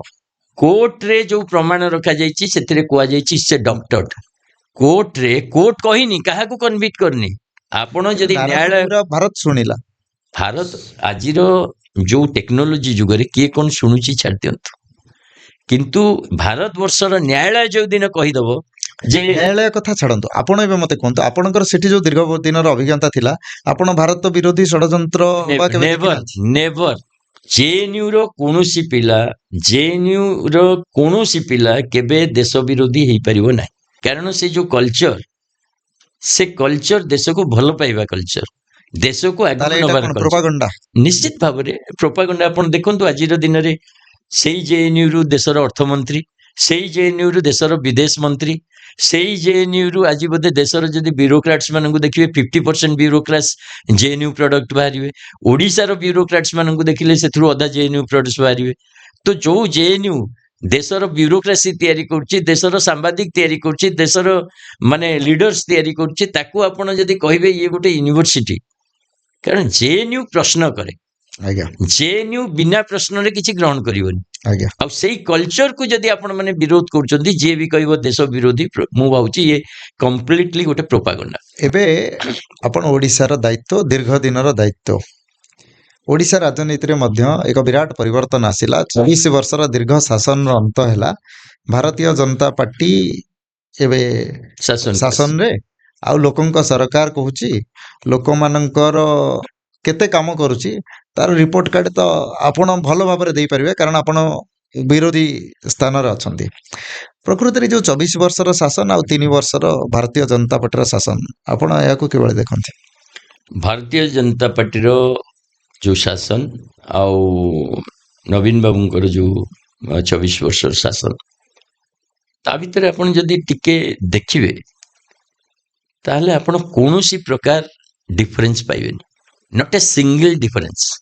କାହିଁକି ଏ କଥା ମୁଁ କହୁଛି, ଆପଣ ଯଦି ଆଜି ଭାରତୀୟ ଜନତା ପାର୍ଟିକୁ ପଚାରିବେ ନବୀନ ପଟ୍ଟନାୟକଙ୍କ ଟାଇମରେ କ'ଣ ରୋଜଗାର ପଲିସି ଥିଲା, ତମର ରୋଜଗାର ପଲିସି ନାହିଁ। ଭାରତୀୟ ଜନତା ପାର୍ଟିକୁ ଆଜି ଯଦି ପଚାରିବେ ତମର ଯୁବକମାନଙ୍କ ପାଇଁ କ'ଣ ପଲିସି, ନାହିଁ। ଭାରତୀୟ ଜନତା ପାର୍ଟିକୁ ଆଜି ପଚାରିବେ ଶିକ୍ଷା ବିଭାଗରେ ତମର କ'ଣ ପଲିସି, ହେଲ୍ଥରେ କ'ଣ ପଲିସି, ଆପଣ ଗୋଟେ ପାଇବେ। ପୁରା ନବୀନ ବାବୁ ଆଉ ଭାରତୀୟ ଜନତା ପାର୍ଟି, ସେମାନେ ତ ଆପଣ ଜାଣିଛନ୍ତି ଭଲ ଭାବରେ ଯେ 2000ରୁ ଯେତେବେଳେ ପ୍ରଥମେ ନବୀନ ବାବୁ ଆସିଲେ ଶାସନକୁ, 2000 ଆଲାଏନ୍ସରେ ଥିଲେ, ତାଙ୍କର ଆଲାଏନ୍ସରେ 9 ବର୍ଷ ବୋଧେ ଶାସନ, ଆଜ୍ଞା 9 ବର୍ଷ 9 2009। ବର୍ଷର ଶାସନ ଚାଲିଥିଲା। ସେ ଅନୁଭୂତି ରହିଛି। ଏବଂ ଏବେ ବି ଯୋଉ କଥା ଚାଲିଥିଲା ଯେ ନବୀନ ବାବୁଙ୍କ ଟାଇମରେ ନବୀନ ବାବୁ ନିଷ୍ପତ୍ତି ନିଅନ୍ତିନି, ବ୍ୟୁରୋକ୍ରାସି ନିଷ୍ପତ୍ତି ନିଏ। ଆଜିର ଦିନରେ ଏକ୍ଜାକ୍ଟଲି ଭାରତୀୟ ଜନତା ପାର୍ଟି ସମୟରେ ସେଇ ନିଷ୍ପତ୍ତି, ଯେ ଭାରତୀୟ ଜନତା ପାର୍ଟିର ମନ୍ତ୍ରୀ ନେତା ନିଷ୍ପତ୍ତି ନେଉନାହାନ୍ତି, ବ୍ୟୁରୋକ୍ରାସି ନେଉଛି। କାରଣ ମୁଖ୍ୟମନ୍ତ୍ରୀଙ୍କୁ ଆମେ ଦେଖୁଛେ, ଅନ୍ୟାନ୍ୟ ମନ୍ତ୍ରୀମାନଙ୍କୁ ଦେଖୁଛେ। ତେଣୁ ଗୋଟେ ଯୋଉ ପ୍ରକାର ହାସ୍ୟ ହେଲା ଏଠି ଏସସିବି ମେଡିକାଲ କଲେଜରେ ନିଆଁ ଲାଗିଗଲା, 12 ଜଣ ମରିଗଲେ, ତା ଉପରେ ପୁରା ଚୁପ୍। କ'ଣ ପାଇଁ ମଲେ? ଗୋଟେ ପ୍ରିମିୟର ଇନଷ୍ଟିଚ୍ୟୁଟ ନିଆଁ ଲାଗିଲା। ତା ଆଗରୁ ବି ନିଆଁ ଲାଗିଥିଲା, ମୁଁ ଦେଖିଥିଲି ନବୀନ ବାବୁଙ୍କ ଟାଇମରେ ସମ୍ ହସ୍ପିଟାଲରେ ମରି, ଆଜ୍ଞା ସମ୍ ହସ୍ପିଟାଲର ମାଲିକ ତ ଆଟଲିଷ୍ଟ ଆରେଷ୍ଟ ହେଇଥିଲେ। ଆଜ୍ଞା ଏବେ କ'ଣ ହେଲା? ଆଉ ସାଇଲେନ୍ସ। ହଁ, ଭାରତୀୟ ଜନତା ପାର୍ଟି ଆସିଲା ପରେ ଆଉ ଗୋଟେ ନୂଆ ହେଇଛି, ସିଏ ପିଠା ପ୍ରୋଗ୍ରାମ କରୁଥିଲେ, ଇଏ ପଖାଳ ଦିବସ ପାଳନ କଲେ, ଆଉ ତାକୁ ଗିନିଜ ବୁକରେ ରେକର୍ଡ ବି କରିଦେଲେ। କେତେ ଲୋକ ପଖାଳ ଖାଇଲେ? ମୁଁ କହିଲି ଆରେ ଗିନିଜ ବୁକରେ ପ୍ରତ୍ୟେକ ଦିନ ଯେତିକି ଲୋକ ଖାଉଛନ୍ତି, ଆମେ ସବୁଦିନେ ପଖାଳ ଖାଉଛେ, ତମେ ଗୋଟେ ମାଛ ଦିବସ କର, ପୁରା ଓଡ଼ିଶାରେ ସମସ୍ତଙ୍କୁ ଆସ ମାଛ ଖାଇବା, ଆମେ ସମସ୍ତେ ଯିବୁ ମାଛ ଖାଇବା, ପୁଣି ଗିନିଜ ବୁକରେ ଗୋଟେ ରେକର୍ଡ କରିବା। ଏ ପ୍ରକାର ଯୋଉ ରାଜନୀତି, ପ୍ରଚାରର ରାଜନୀତି, ଯୋଉଟା ନରେନ୍ଦ୍ର ମୋଦିଙ୍କର ମାନେ ଏକ୍ସକ୍ଲୁସିଭନେସ୍, ଆଜ୍ଞା, ତାକୁ ବି ଓଡ଼ିଶାରେ ବର୍ତ୍ତମାନ ଆମେ ଦେଖୁଛେ। ତ ମୁଁ ଭାବୁଛି ଇଟ୍ ଇଜ୍ ହାଇ ଟାଇମ୍ ଭାରତୀୟ ଜନତା ପାର୍ଟିକୁ ବି ଚିନ୍ତା କରିବା କଥା ଯେ 24 ବର୍ଷର ଶାସନକୁ ହଟେଇକି ତାଙ୍କୁ ଯଦି ଅଣାଯାଇଛି, ଜନତାର ଏକ୍ସପେକ୍ଟେସନ୍ସ ଆଉ କିଛି ରହିଛି।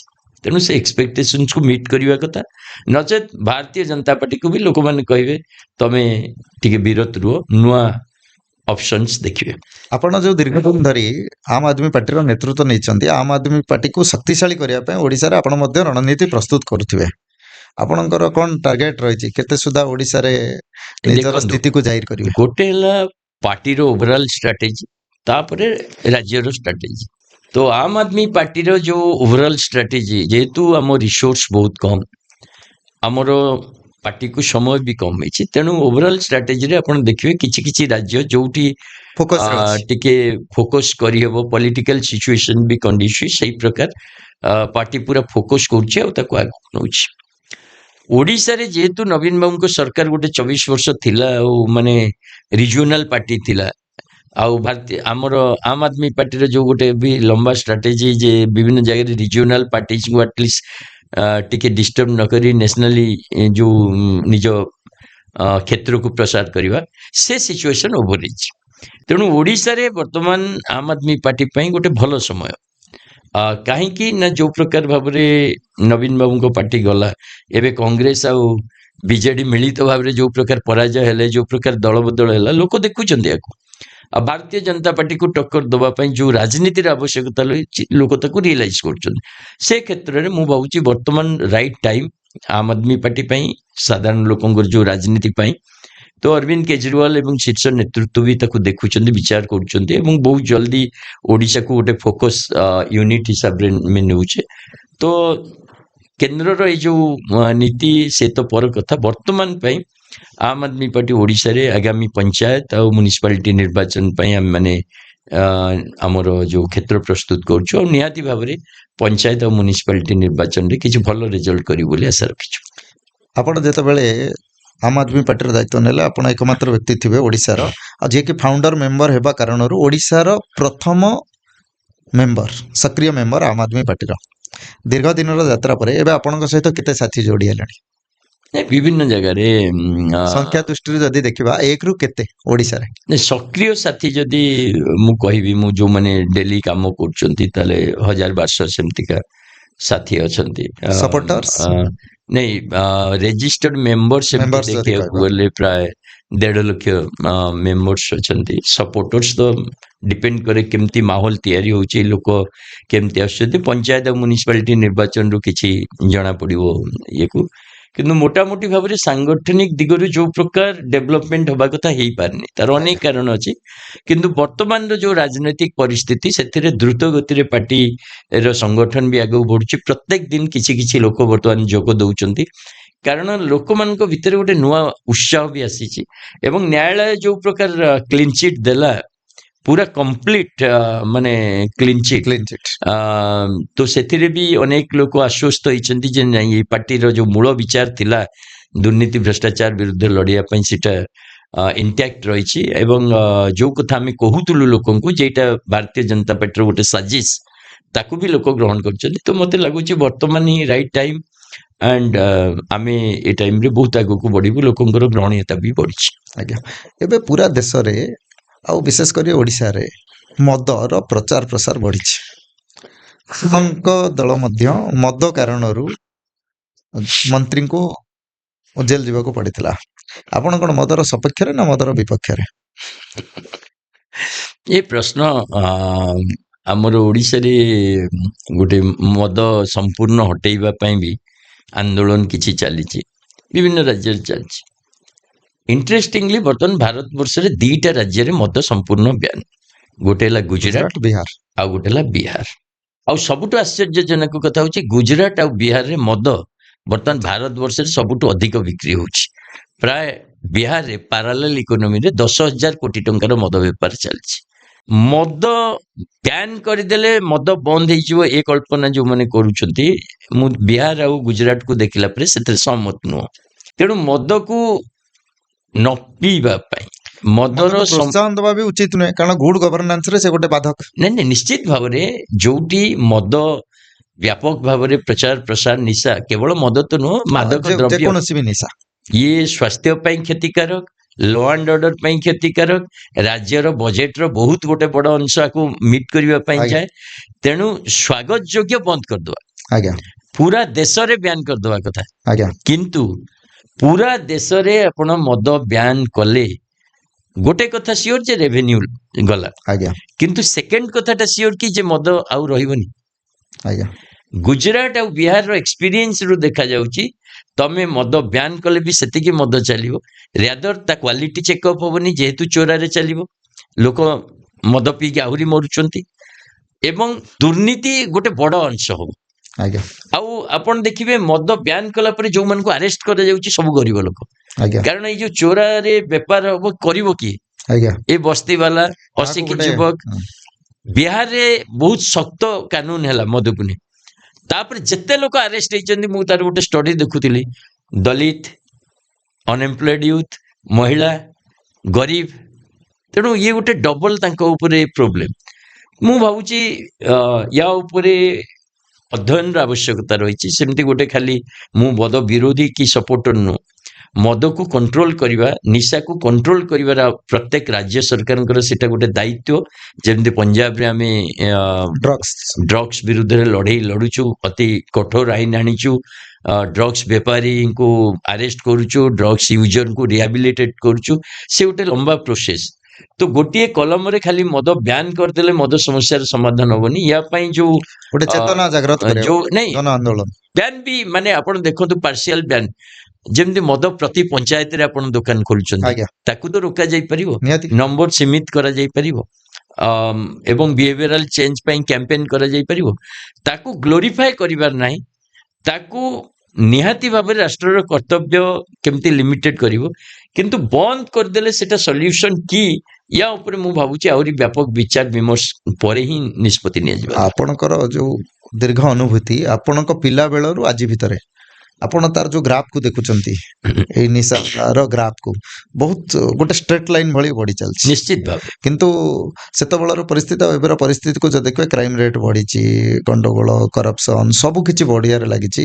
ଯେକୌଣସି ସମସ୍ୟା ବି ଦେଖୁଛନ୍ତି ତାହାରି କାରଣ ରହୁଛି। ତେଣୁକରି ତା ପ୍ରତି ଅଙ୍କୁଶ ଲାଗିବାର ନିହାତି ଆବଶ୍ୟକତା ରହିଛି। ଦେଖନ୍ତୁ, ତାର ଗୋଟେ ମୁଖ୍ୟ କାରଣ ବି ମୁଁ ଦେଖୁଛି। ଆଗରୁ ଛୋଟବେଳେ ମୁଁ ଦେଖୁଥିଲି ଯଦି କିଏ ମଦ ଟିକେ ପିଇକି ଆସିଛି, ତାକୁ କେହି ସେ ଏତେ ହ୍ୟୁମିଲେଟ୍ ଫିଲ୍ କରୁଥିଲା, ଆଜ୍ଞା, ସମାଜରେ ଏତେ ଅପଦସ୍ଥ ହଉଥିଲା, ପରିବାର ଲୋକ ତାକୁ ଏମିତିକା ଚକ୍ଷୁରେ ଦେଖୁଥିଲେ, ସେ ଲୁଚିକି ରହୁଥିଲା। ଆଜ୍ଞା, ଯଦି କୋଉଠି ଭୁଲରେ ପିଇ ଦେଇଛି ତାହେଲେ ସେ ପବ୍ଲିକକୁ ଆସିବନି, ଆଜ୍ଞା, ସେ ଲୁଚିକି ରହିବ, ଏବଂ 2-3 ଦିନ ପରେ ନିଶା କଟିଲେ ବୋଧେ ବାହାରକୁ ବାହାରୁଥିଲା। ଏଇ ଟାଇପର ପରିସ୍ଥିତି ଥିଲା, ବେସିକାଲି ଗୋଟେ ଯେମିତି ଚୋରି କରିଛି।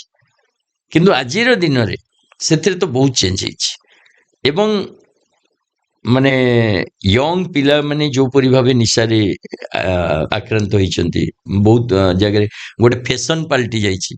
ଆରେ ତୁ ମଦ ପିଉନୁ ତାମାନେ ତୁ ମାନେ ତୁ କ'ଣ ପ୍ରମ୍ପ୍ଟ ନୁହଁ, ହଁ, ସ୍ମାର୍ଟ ନୁହଁ। ବାସ୍, ଏ ଯୋଉ କଲଚର, ଇଟ୍ ଇଜ ଡେଞ୍ଜରସ୍।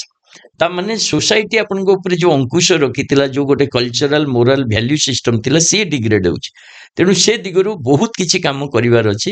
ସେଥିପାଇଁ ମୁଁ କହିଲି ମଦ ବନ୍ଦ ହବାଟା ଗୋଟେ କାଗଜ ଉପରେ କଲମର କେବଳ ସିଗ୍ନେଚର ନୁହଁ, ଆଜ୍ଞା, ୟା ପାଇଁ ଗୋଟେ କମ୍ପୋଜିଟ ଆପ୍ରୋଚ ଦରକାର।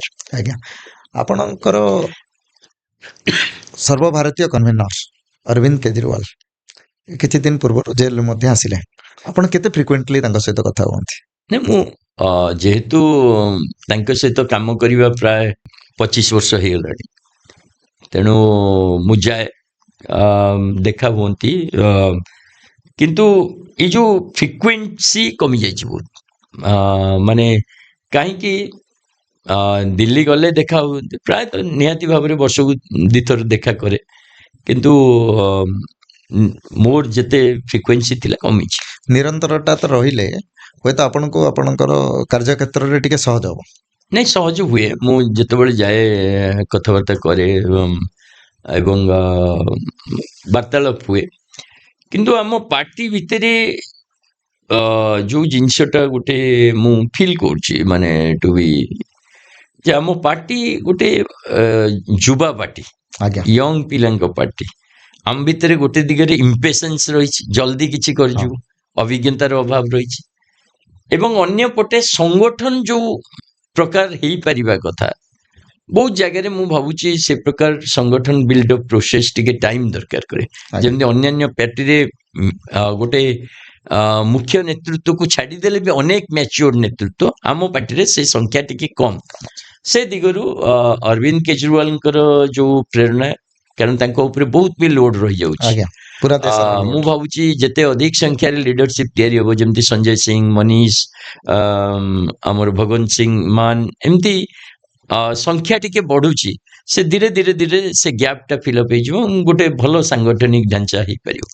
24 ବର୍ଷ ତଳର ଅରବିନ୍ଦ କେଜରିୱାଲ ପରେ ମୁଖ୍ୟମନ୍ତ୍ରୀ ଅରବିନ୍ଦ କେଜରିୱାଲ ଆଉ ଏବେର କେଜରିୱାଲଙ୍କ ଭିତରେ ଆପଣ କ'ଣ ଫରକ ଦେଖିଛନ୍ତି? କୌଣସି ଫରକ ନାହିଁ, ସାଧା ସିଧା ସେମିତିକା ଷ୍ଟ୍ରେଟ୍। ହଁ, ରାଜନୀତି ଶିଖିଗଲେଣି, ରାଜନୀତି ଯୋଉଟା ମାନେ ଶିଖିବା କଥା, ଯୋଉ ଟ୍ରେଟ୍ ମତେ ଲାଗୁଛି, ଗୋଟେ ଆପଣ ଯେତେବେଳେ ଲୋକମାନଙ୍କ ଭିତରେ କାମ କରୁଛନ୍ତି, ସଂଗଠନ ବଢେଇବା କାମ କରୁଛନ୍ତି, ଆପଣଙ୍କୁ ସେ ଟ୍ରେଟ୍ ତ ଶିଖିବାକୁ ପଡିବ, ମାନେ ଯୋଉଟା କି ତାଙ୍କ ସ୍ପଷ୍ଟତା ଭିତରେ ସେଟା ରହିଛି, ତାଙ୍କ କ୍ଲାରିଟି ଯାହା ଥିଲା ଆହୁରି ବଢିଛି।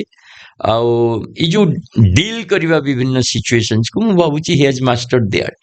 ଆପଣ ଆଗାମୀ ଦିନରେ ଓଡ଼ିଶାରେ ପଞ୍ଚାୟତ ନିର୍ବାଚନ ତ ଲଢ଼ିବେ, କିନ୍ତୁ 2029ର ସାଧାରଣ ନିର୍ବାଚନକୁ ନେଇକି କିଛି ମୁଁ ଷ୍ଟ୍ରାଟେଜି ବହୁତ ଆଶାବାଦୀ। ଅ, ଆଗରୁ ଯେତେ ଥର ବି ମୁଁ କହିଛି, ଅନେକ ଜାଗାରେ କହିଛି ଯେ ଆମେ ଏଥରକ ଲଢ଼ିବୁ, ସରକାର କରିବୁ, କିନ୍ତୁ ଆପଣ ଯଦି ବସ୍ତୁସ୍ଥିତି ଦେଖିବେ ରାଜ୍ୟର, ମାନେ ସୋସିଆଲ ପଲିଟିକାଲ ଯୋଉ ଲ୍ୟାଣ୍ଡସ୍କେପ୍ ଯାହାକୁ ଆମେ କହୁଛେ, ଯୋଉଟା ବାସ୍ତବତା, ସେ ସିଚୁଏସନ୍ ଆମ ପାଇଁ ଆସିନଥିଲା। ଆଜ୍ଞା କାରଣ ଗୋଟେ ପଟେ ନବୀନ ପଟ୍ଟନାୟକଙ୍କର ଯୋଉ ସ୍ଥିତାବସ୍ଥା, ଆଜ୍ଞା ପୁରା ରାଜ୍ୟରେ ଗୋଟେ ଗ୍ରହଣୀୟତା ଯେ ଏ ପାର୍ଟି ଆଉ ହଟିବନି, ଅନ୍ୟପଟେ ସେମିତି ଇଫେକ୍ଟିଭ ଇଣ୍ଟରଭେନସନ୍ ନଥିଲା। କିନ୍ତୁ ବିଜୁ ଜନତା ଦଳ ଶାସନରୁ ଯିବା ପରେ ଯୋଉ ମାହୋଲ ରାଜ୍ୟରେ ତିଆରି ହେଇଛି, ଯୋଉଥିରେ କି ଭାରତୀୟ ଜନତା ପାର୍ଟି ଗୋଟେ ପାର୍ଟ ଲୋକ ତା ଶାସନ ବି ଦେଖୁଛନ୍ତି, ବିଜେଡିର ବି ଦେଖିଥିଲେ, କଂଗ୍ରେସର ସ୍ଥିତି ବି ଦେଖୁଛନ୍ତି, ବର୍ତ୍ତମାନର ଯୋଉ ରାଜ୍ୟସଭା ନିର୍ବାଚନ ତାକୁ ବି ଲୋକ ଦେଖିଲେ। ଏ ସବୁ ପରିପ୍ରେକ୍ଷୀରେ ମତେ ଲାଗୁଛି ଲୋକଙ୍କର ଆମ୍ ଆଦମୀ ପାର୍ଟି ପ୍ରତି ଆଗ୍ରହ ବଢିଛି ଏବଂ ଲୋକ ବର୍ତ୍ତମାନ ସ୍ଥିତିରେ ଚାହୁଁଛନ୍ତି ଯେ ଯୋଉ ବିକଳ୍ପର ଆବଶ୍ୟକ ସେଟା ଆମ୍ ଆଦମୀ ପାର୍ଟି ଦେଇପାରିବ। ସେ ଦିଗରୁ ମୁଁ ବହୁତ କନଫିଡେଣ୍ଟ 2029ର ଯୋଉ ପ୍ରଶ୍ନ, ସେଥିରେ ଆମ୍ ଆଦମୀ ପାର୍ଟି ଗୋଟେ ଉତ୍ତର ହେଇକି ବାହାରିବ। ଏବେ ରାଜ୍ୟସଭା ରାଜନୀତି ଗଲା, ରାଜ୍ୟସଭାରେ ଭଲ ଟ୍ରେଡ୍ ବି ହେଲା, ପ୍ରାଇସ୍ ବି ଭଲ ରହିଲା, ରାଜନେତାମାନେ ଉଚ୍ଚ ଦାମରେ ବିକ୍ରି ବି ହେଲେ। ଆପଣ ଆକୁ କିଭଳି ଦେଖୁଛନ୍ତି? ଦେଖନ୍ତୁ, ଆକୁ କେବଳ ରାଜନେତା ଭୋଟ ଦେଇଦେଲେ ବିକ୍ରି ହେଇଗଲେ ସେମିତି ସେତେ ସିମ୍ପଲି ଦେଖିବାର ମୁଁ ଭାବୁଛି ସେଟା ଗୋଟେ ଧୃଷ୍ଟତା ହବ। ଦି ତିନିଟା ଆଙ୍ଗଲ ଦେଖିବାର ଅଛି।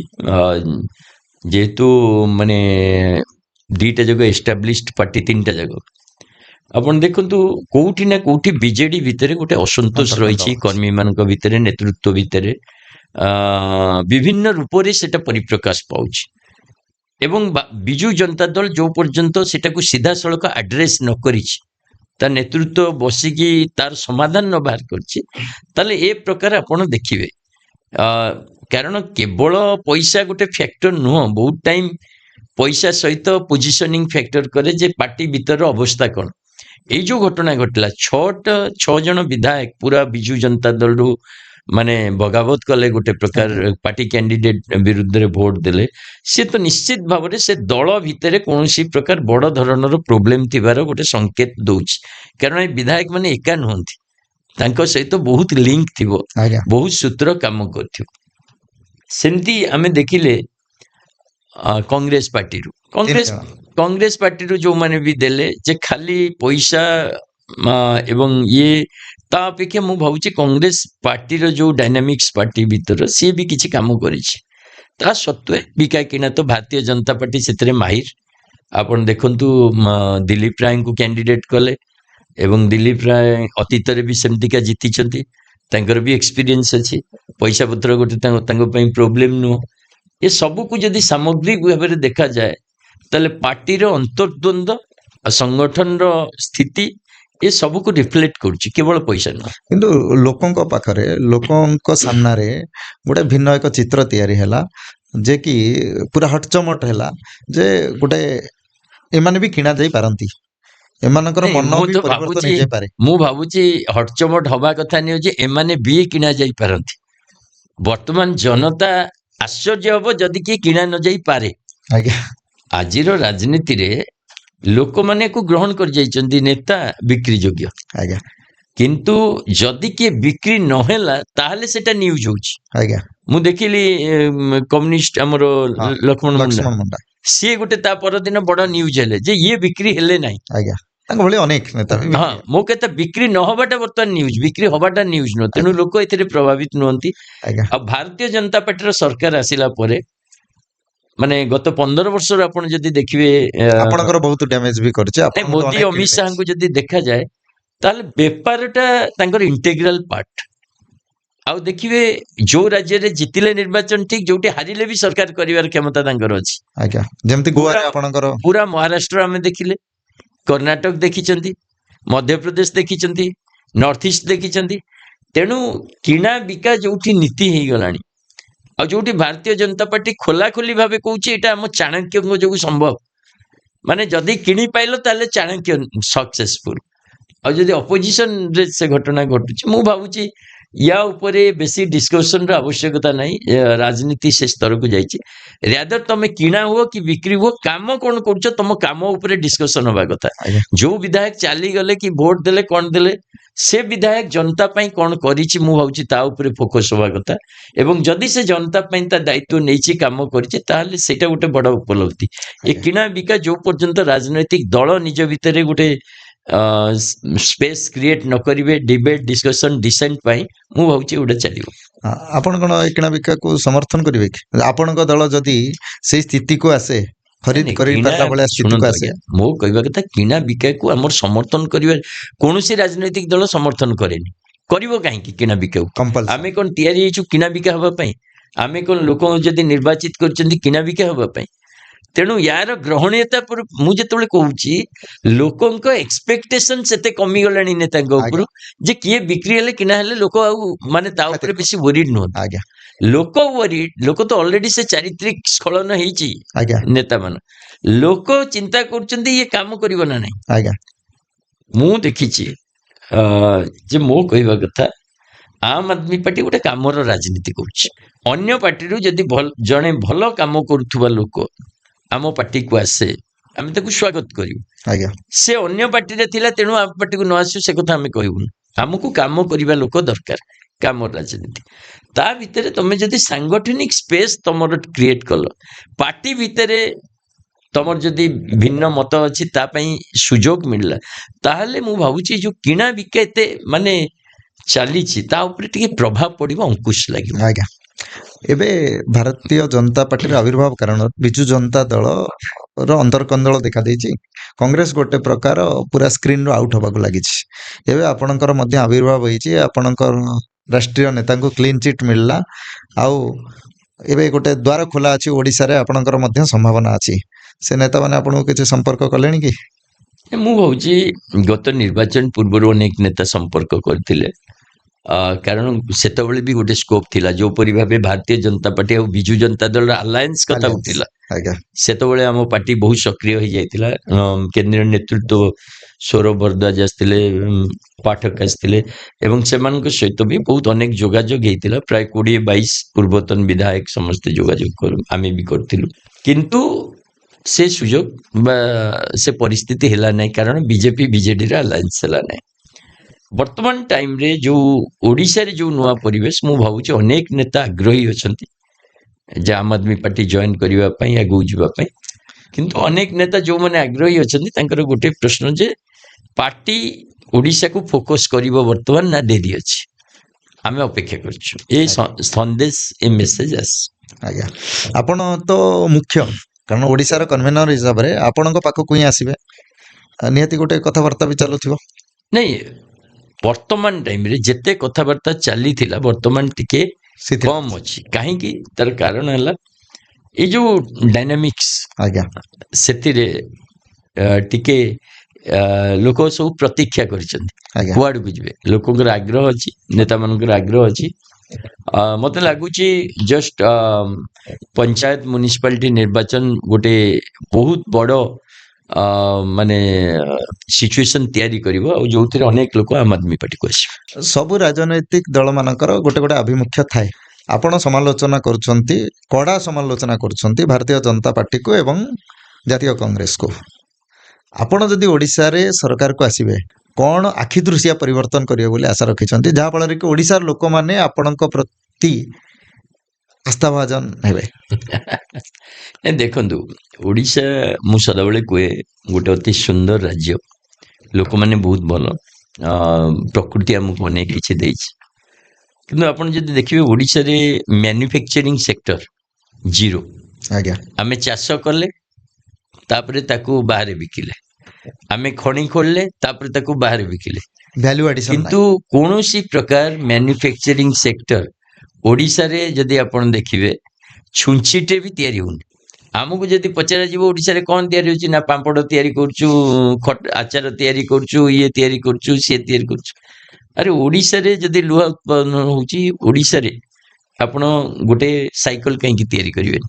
ୱେଷ୍ଟବେଙ୍ଗଲରେ ତିଆରି ହଉଛି ଗୁଜରାଟରେ ତିଆରି ହଉଛି ହ୍ୱାଇ ନଟ୍ ଇନ୍ ଓଡ଼ିଶା ଓଡ଼ିଶାରେ ଯୋଉ ବଡ଼ ବଡ଼ ପ୍ରକଳ୍ପ ପୋସ୍କୋ ହବ एते हजार कोटी एते लोक विस्थापित हेबे किंतु आमे आम संबल को नेकी आमर कौनसी प्रकार इन्वेस्टमेंट आमे जदि देखिबा मैन्युफैक्चरिंग सेक्टर ना सेकेंड मु सतबले देखे आमे बहुत टाइम कहू आमे टूरिज्म एमती करिवु सेमती करिवु किंतु रियली आपण जदि देखिबे ओडिशार प्रत्येक जिला बुली आसंतु एते बढ़िया बढ़िया जगह अछि एते टूरिज्म पोटेंशियल अछि किंतु गोटे स्टैंडर्ड होटल पाइबेनी गोटे रास्ता घाट ठीक रे पाइबेनी गाइड ठीक रे पाइबेनी सेफ्टी सिक्योरिटी ठीक रे पाइबेनी तेणु बाहर लोक आपण जदि देखिबे फॉरेन टूरिस्ट जते से गोवा जाउचंदी ओडिशा आसीबेनी उत्तराखंड जिबे ओडिशा आसीबेनी आमे Uttarakhand to better jungle better forest माने हिल्स हमर अछि तेणु आमे ताकू कोन हमर जदि टूरिज्म केवल कुआ जाए ताले पुरी जगन्नाथ मंदिर को आमे रिलीजियस टूरिज्म आउ से भारतर लोक ही आसीबे कारण विदेशी अलाउड न आज्ञा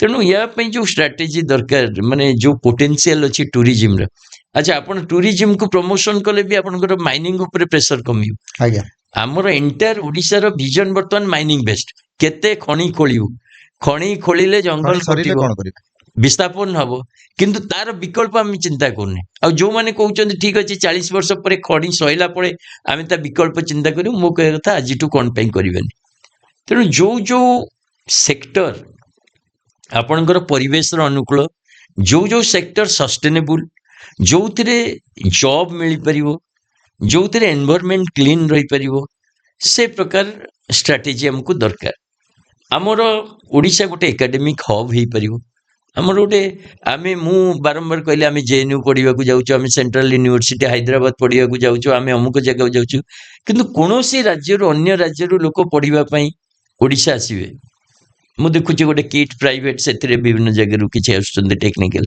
किंतु ओडिशा सरकार कौन करिसेंती जो कि 5टा यूनिवर्सिटी अच्छी जो देश विदेश रु पिला पढ़िबा को आसीबे तमे एकेडमिक सेक्टर रे व्हाई नॉट से स्कोप काई क्रिएट करिवनी तेणु मु भावुची गोटे विजन दरकार जो आपणकर स्पोर्ट्स हैला आपणकर टूरिज्म हैला आपणकर मैन्युफैक्चरिंग सेक्टर हैला सर्विस सेक्टर हैला एजुकेशन हैला वर्ल्ड माने आपण गोटे एक्स्ट्राऑर्डिनरी हेल्थ फैसिलिटीज क्रिएट करि परिबे अनेक सेक्टर अछि जो ओडिशा को आमे आगे परिबा केवल माइनिंग बेस्ड जो ग्रोथ ताको छाडी सेति पई जदी कंप्लीट गोटे स्ट्रेटजी करा जाए दैट विल बी एक्सेप्टेबल एवं मु भावुची आम सरकार आसिले जो प्रकार सस्टेनेबल डेवलपमेंट कथा आमे सदाळे कहूचे सेटा करिवो एवं ओडिशावासी एठी एम्प्लॉयमेंट पाइबे बाहर लोक मैंने ओडिशा को आसवे पढ़िबा पई शिक्षा पई स्वास्थ्य पई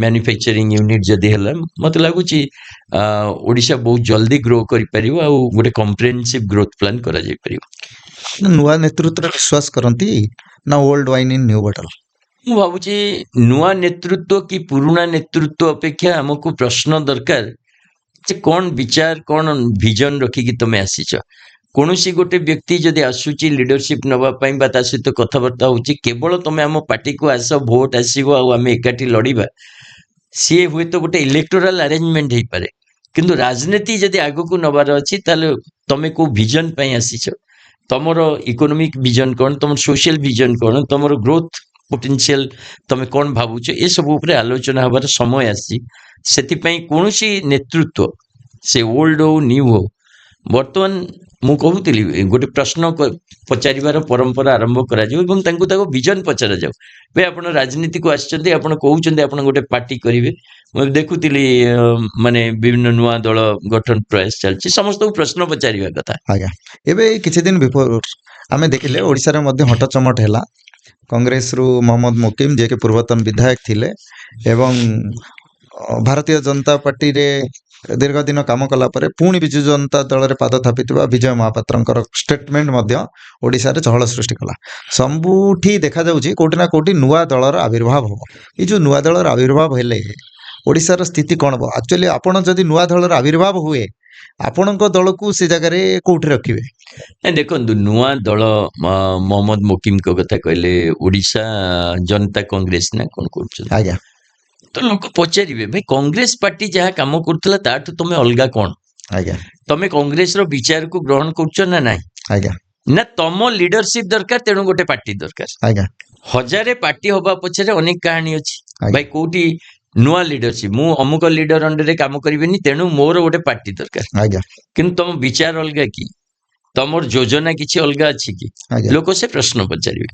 ତେଣୁ ମହମ୍ମଦ ମୋକିମ ହୁଅନ୍ତୁ କି ବିଜୟ ମହାପାତ୍ର ହୁଅନ୍ତୁ, ଏମାନଙ୍କର ବିଚାରଗତ ଦିଗରୁ ମୁଁ ଯଦି ଦେଖୁଛି ସେମିତି କିଛି ନୂଆ ଆଇଡିଆ ଏପର୍ଯ୍ୟନ୍ତ ସେମାନେ କହିନାହାନ୍ତି ଯେ ଆମେ ଓଡ଼ିଶାକୁ ଶାସନ କରୁ। ସେମାନେ କହୁଛନ୍ତି ହଁ ବିଜୁ ଜନତା ନିଜର ଦଳ ପଲିଟିକାଲ ଠିକ ନୁହଁ, ଏଷ୍ଟାବ୍ଲିଶମେଣ୍ଟ। କି କଂଗ୍ରେସ ଠିକ ନୁହଁ, କି ବିଜେପି ଠିକ ନୁହଁ, ଆମେ ହଉଛି ଗୋଟେ ପାର୍ଟି କରିବୁ। ଆଜ୍ଞା କିନ୍ତୁ ତମ ପାର୍ଟି ତମେ କଣ ପାଇଁ କରିବ? ଆଜ୍ଞା ତମେ ଏତେ ଦିନ ଯୋଉ କଂଗ୍ରେସରେ ଥିଲ, କଣ କଂଗ୍ରେସର ବିଚାରରୁ ଅଲଗା ଥିଲ ନା ନାଇଁ ସେଇଥିରେ ଠିକ ଥିଲ, କେବଳ ତମ ଲିଡରସିପ ମିଳିଲାନି। ଆଜ୍ଞା ତମେ ବିଜୁ ଜନତା ଦଳରେ ଯଦି ଥିଲ ତମର ଲିଡରସିପ ମିଳିଲାନି ସେଥିପାଇଁ।